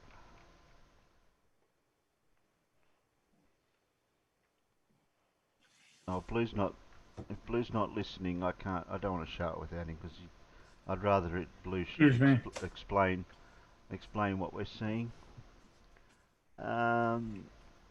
What? Only 8 likes? My parody. Only 8 likes? 21 likes, 29 watching. The inequality here suggests that at least 8 people I got 16 are not doing their job. Well, it's up to 21 by my end. I see 0. Yeah. 23. It is increasing now that we prod the slack-ass bastards in the chat to actually get around to doing their job, for instance. But, don't let me guilt trip you. If you're happy... internal people. It's probably the internal people. Yeah. If you are happy being a dead weight social loss, by all means, continue. There is no obligation on you to actually be a decent human being and like this video. I think we just got a downvote now. and don't forget to hit the subscribe and hit the bell notifications so YouTube might occasionally tell you Terry's gone live. Okay. Yeah, for some reason it wasn't showing up on my YouTube channel that I had this booked in for tonight. No Name says he hit it. He liked it so much he hit it twice. So, I hit it 3 times. No Name, not twice. Who comes and gives you a downvote every time, Terry? I don't know what's really going on. The downvote has disappeared. We're up to near parity. Yeah. I think I might have a suspicion who does that downvote, but no names, no pack drill. Let's face it, it's me. I hate you, Terry. You're only sometimes not a dick. I'm only getting 17 ups at the moment and 27 watches. No, there's 28. No, there's 29. 29 out of 30. Why is my YouTube not displaying current views? Because YouTube hates you because you are only sometimes not a dick. I don't know how many times I need to explain this to you. No Name bets it's chemo. That's probably a good idea. Except now it's down again. The downvote has gone. Yeah. We're all over the place. Make up your mind. Well, it went from 28 votes now back to 27 for me. I don't know what's going on. Now we're up to 30. Yeah, I just refresh the page and see what happens. Ah, there's no 30. sense to this. Yeah, we've got 30 watching and 31 upvotes. Well, that's good. Okay. Well, that makes sense. 31 watching, 31 upvotes. If Yeah. it goes to 32, I'll be very suspicious. Yeah. That went to 32. Hey, Peter, will you stop sending your soccer counts in to watch YouTube? And there's a downvote again. Yeah, there's a downvote now. Oh, that'd be I am certain. That's Glaby. That there is. I am certain that there is absolutely no content on the entirety of YouTube that is more engrossing than us counting. Yes, it is. I'm sure It's in my wheelhouse, though. our numeracy skills just have the audience in awe, with rapt attention. They are. Well, we could say it in Japanese. Say it in Japanese. Maybe we could teach along the way. Thank God it's flat. Go. And if thank God it's flat, and if thank God it's flat gives it a thumbs down, I don't mind. Okay, fair enough. I don't mind.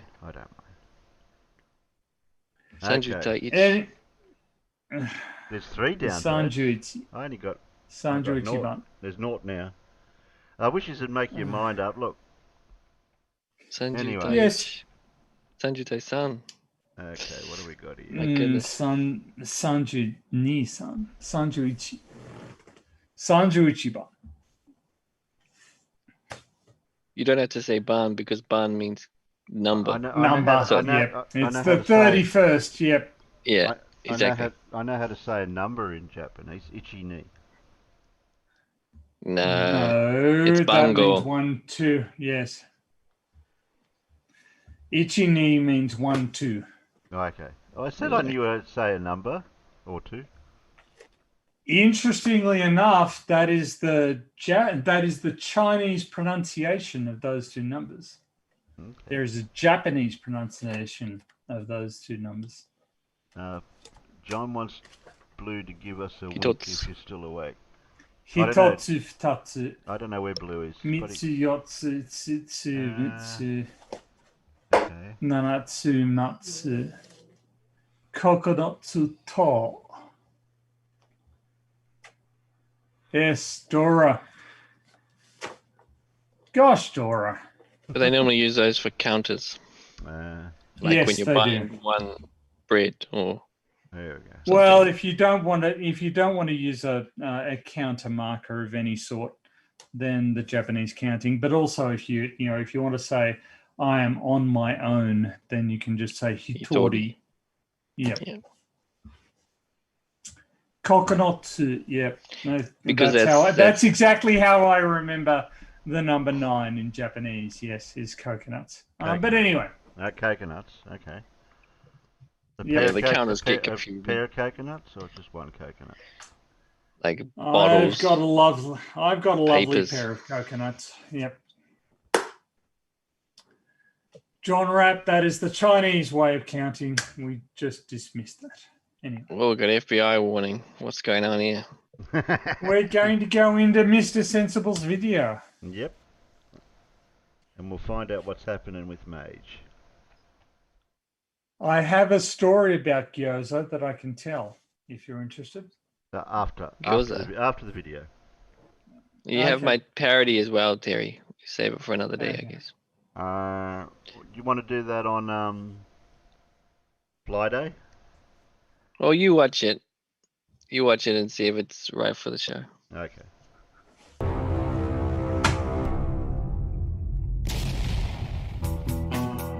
There's no swearing in it. Mr. Sensible.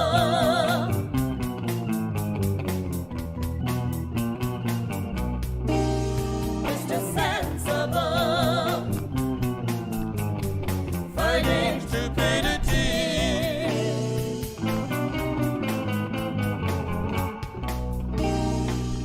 With logic and cheese.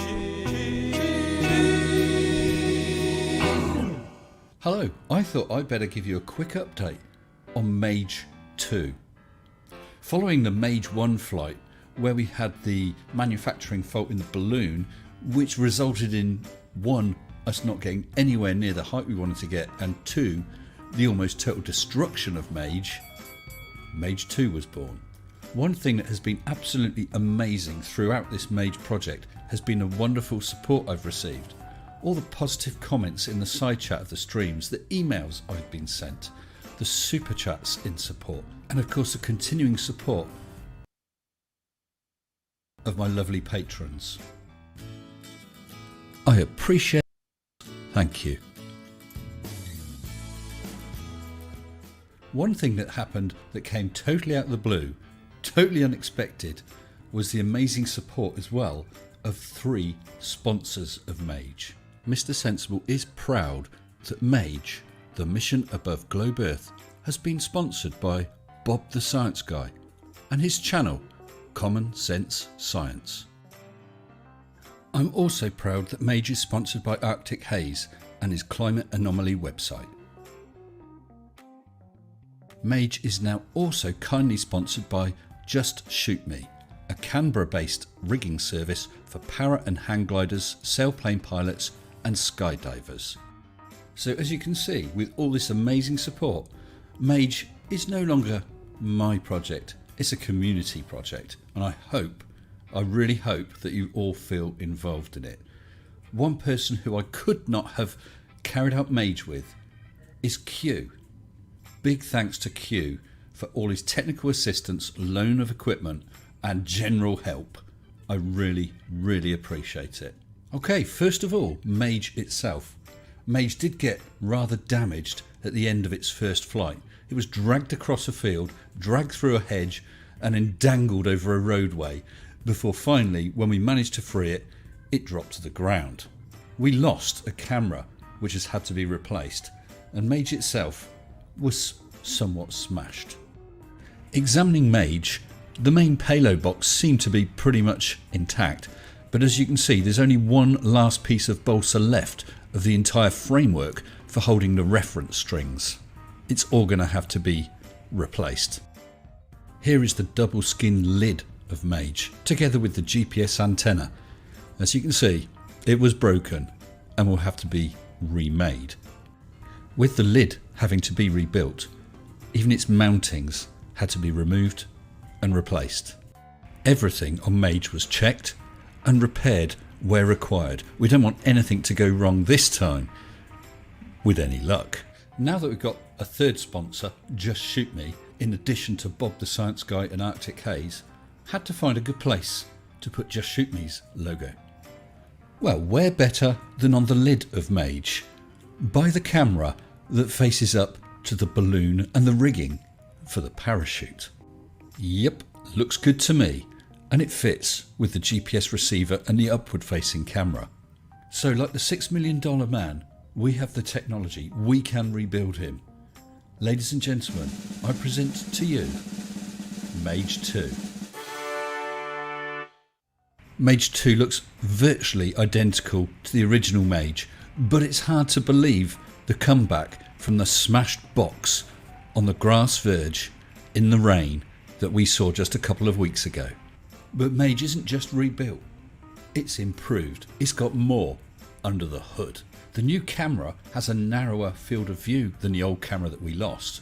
So this time we're not going to see the wooden frame in the field of view from the Mage experimental camera. All we're going to have is the 2 reference line strings, which is going to look so much better. Another advantage is the new camera and its power bank are around 40 grams lighter than the old one. We hope to get more height. Now we've got the upward facing camera which will be filming the balloon on the way up, so we can see as it expands due to the lower atmospheric pressure. But I spoke to Q and we discussed the possibility of putting in a barometer so we actually get measurements. Well, that's done. But more than just a barometer, it's a temperature sensor as well. So with this tiny little sensor, we're going to get readings for temperature, pressure and altitude. Now the pressure is in pascals, but I'll process the telemetry file so that we can also display the pressure as atmospheric. This is going to be good. Now don't forget that in addition to the equipment, we're sending up some cheese for me to try and some cat biscuits for Arnold.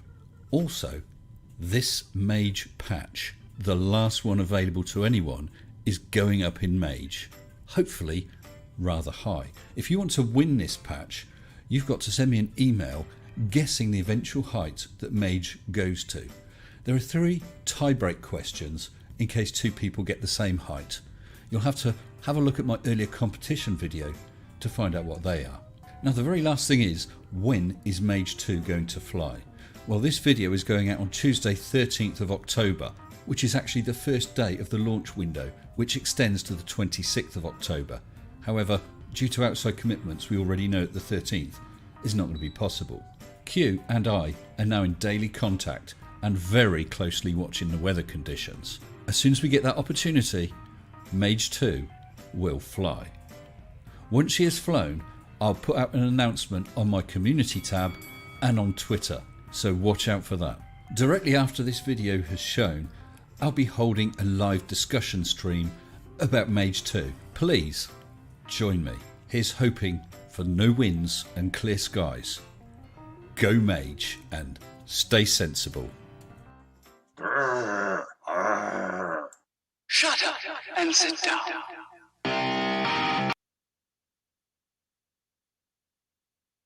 Well, hopefully everything goes all right this time.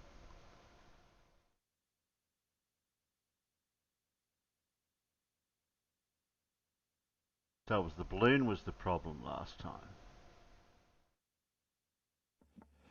I keep on making this point, but this community is quite blessed to have a number of very good science communicators in it, participating in it, of which Blue is one, and Mr. Sensible is another.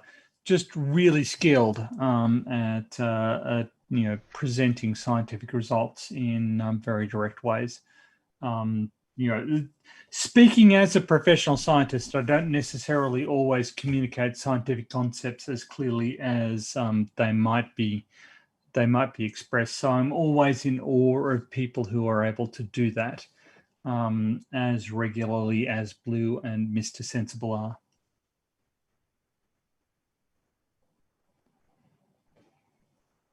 As I was saying, the last problem was with the balloon, so this time they think they got a bigger balloon, and I don't know what meters were guessed from the last guesses. I've got no idea. I'd like to guess, say, 100,000 feet or something, or meters, whatever that is.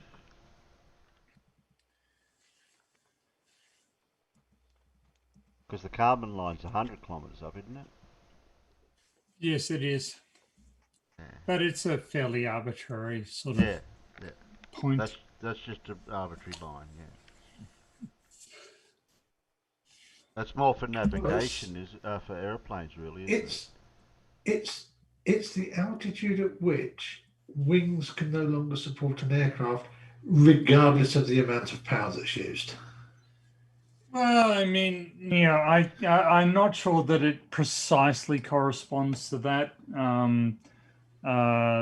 Certainly by that height, wings are no longer useful as a way of generating lift. But I'm not certain. I think that's what Carmen said initially, but it keeps getting revised. Yeah, and the height of it keeps getting revised. Yeah. Well, which way could you really measure it? Take an airplane up and see how far it gets. I mean, you can do that, but as we improve, thrust to mass ratios and the mechanical strength of, sometimes they're going to be able to go perhaps a couple of kilometers above the Kalman line, or they're not going to be able to reach the Kalman line. The Kalman line is kind of an arbitrary line at 100 kilometers altitude, and air pressure decreases smoothly as a sort of power function of altitude. Mm-hmm. Oh, well, we'll finish off tonight because we've nearly been going for 4 hours, so that's reaching a limit that I'd like to stick to. 3.5, 4 hours, that's okay. We'll finish off with the story and then we'll say our goodbyes. What do we need here?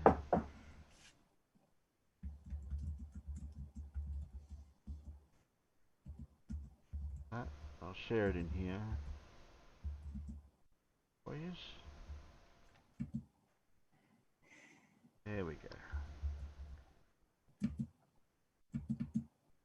Just a quickie. This one's 2 minutes, 2.5 minutes.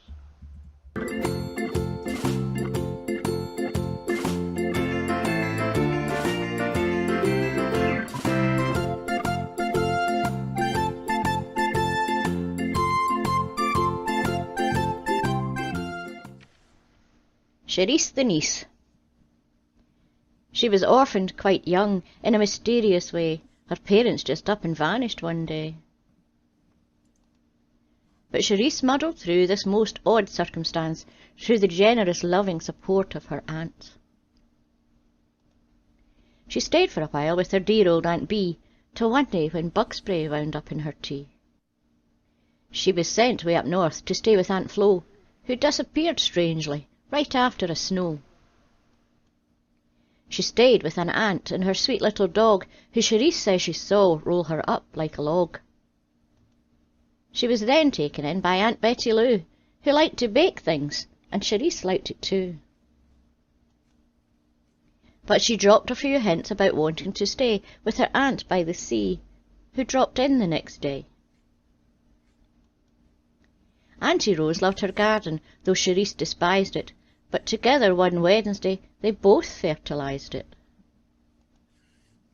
On a picnic one day, Aunt May drowned in the river, but what made it much worse was Charisse got a sliver.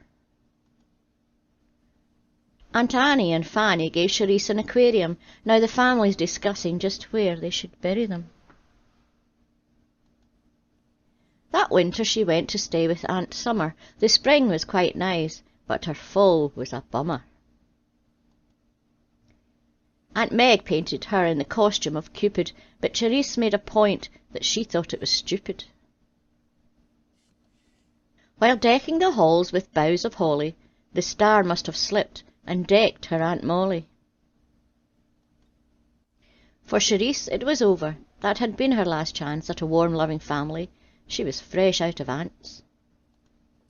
They told her the orphanage was where she must go, but Charisse softly uttered, "I have uncles, you know." The end. Don't forget to like and subscribe and press the wee bell notification. And a huge big thank you to all my subscribers and patrons. See you next week. Bye bye.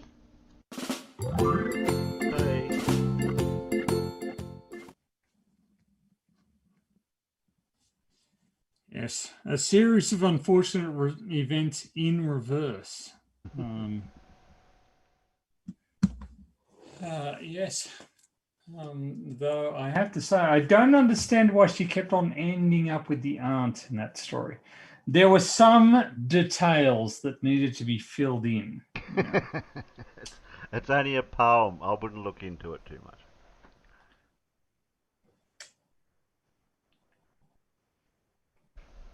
It is one of the curses that I have, actually, is that whenever I do see a story, yeah, I do tend to try and work through the logic of it and see if it makes sense. And it isn't always the case that it does. Let's just put it that way. Right. Okay then. What have we got here? There we are. Oh, thanks, Alan. Thanks, Max von Lau, GP, Tony. What did Max von Lau ever do? Big. Oh, he was pretty important. What's that? Yeah. He discovered that crystals diffract X-rays. Oh, But he okay. did a whole heap of other stuff too. Yeah. Yeah. Yeah, that sounds really important. My life would not be my life would certainly not be the same without good old Max von Lau. Yeah.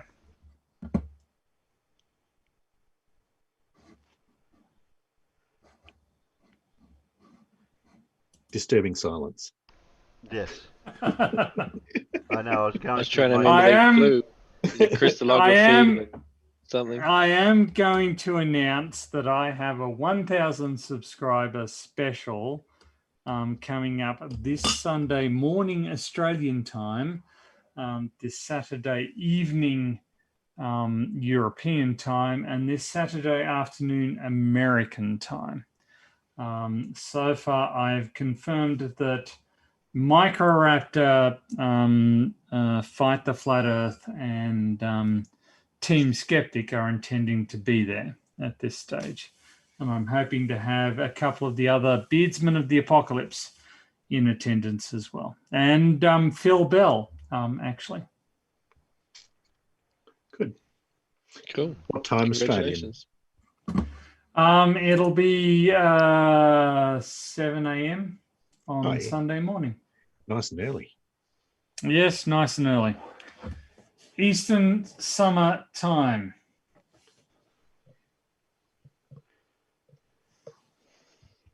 So for those of you in Queensland, screw you guys. Oh, Huge Ass will also be there. So that'll be good.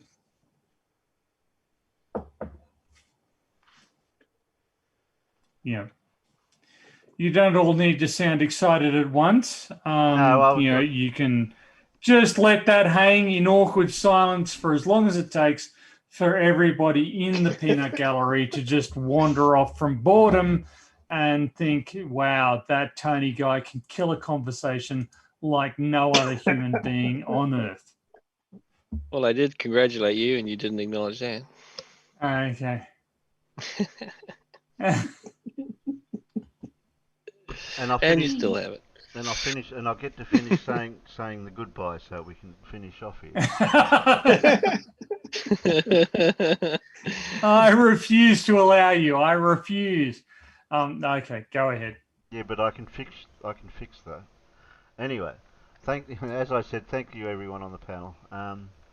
That demon orb out there, Dart, Pip, Mira, Dave, Dora, Flowrider, Zeblon, John Stock, Boggs. I'll scroll up, do I? I did see Stewie out there, and Zeblon, and No Names. Peter was out there. I don't want to scroll up to. Oh, Scott Bennett. Okay. Where's Wally was out there earlier. So I missed him. Pip's calling you out, Tony. Yeah, I know. Me too, Pip. Pip. I know. I was waiting for my name to be mentioned, but it seemed to have got misplaced for some reason. Okay, Peanuts. Yep. And panel will catch us on the after before show, probably on Friday afternoon. I don't know what time. And then Saturday evening for continuation of the Industrial Revolution with some more steam train type stuff. So, see you later. Thanks, Terry. See you later, Peanuts. Bye, Peanuts. Yeah. Good night, Carilla Savillana. Jeez. No, you are definitely making it up. Is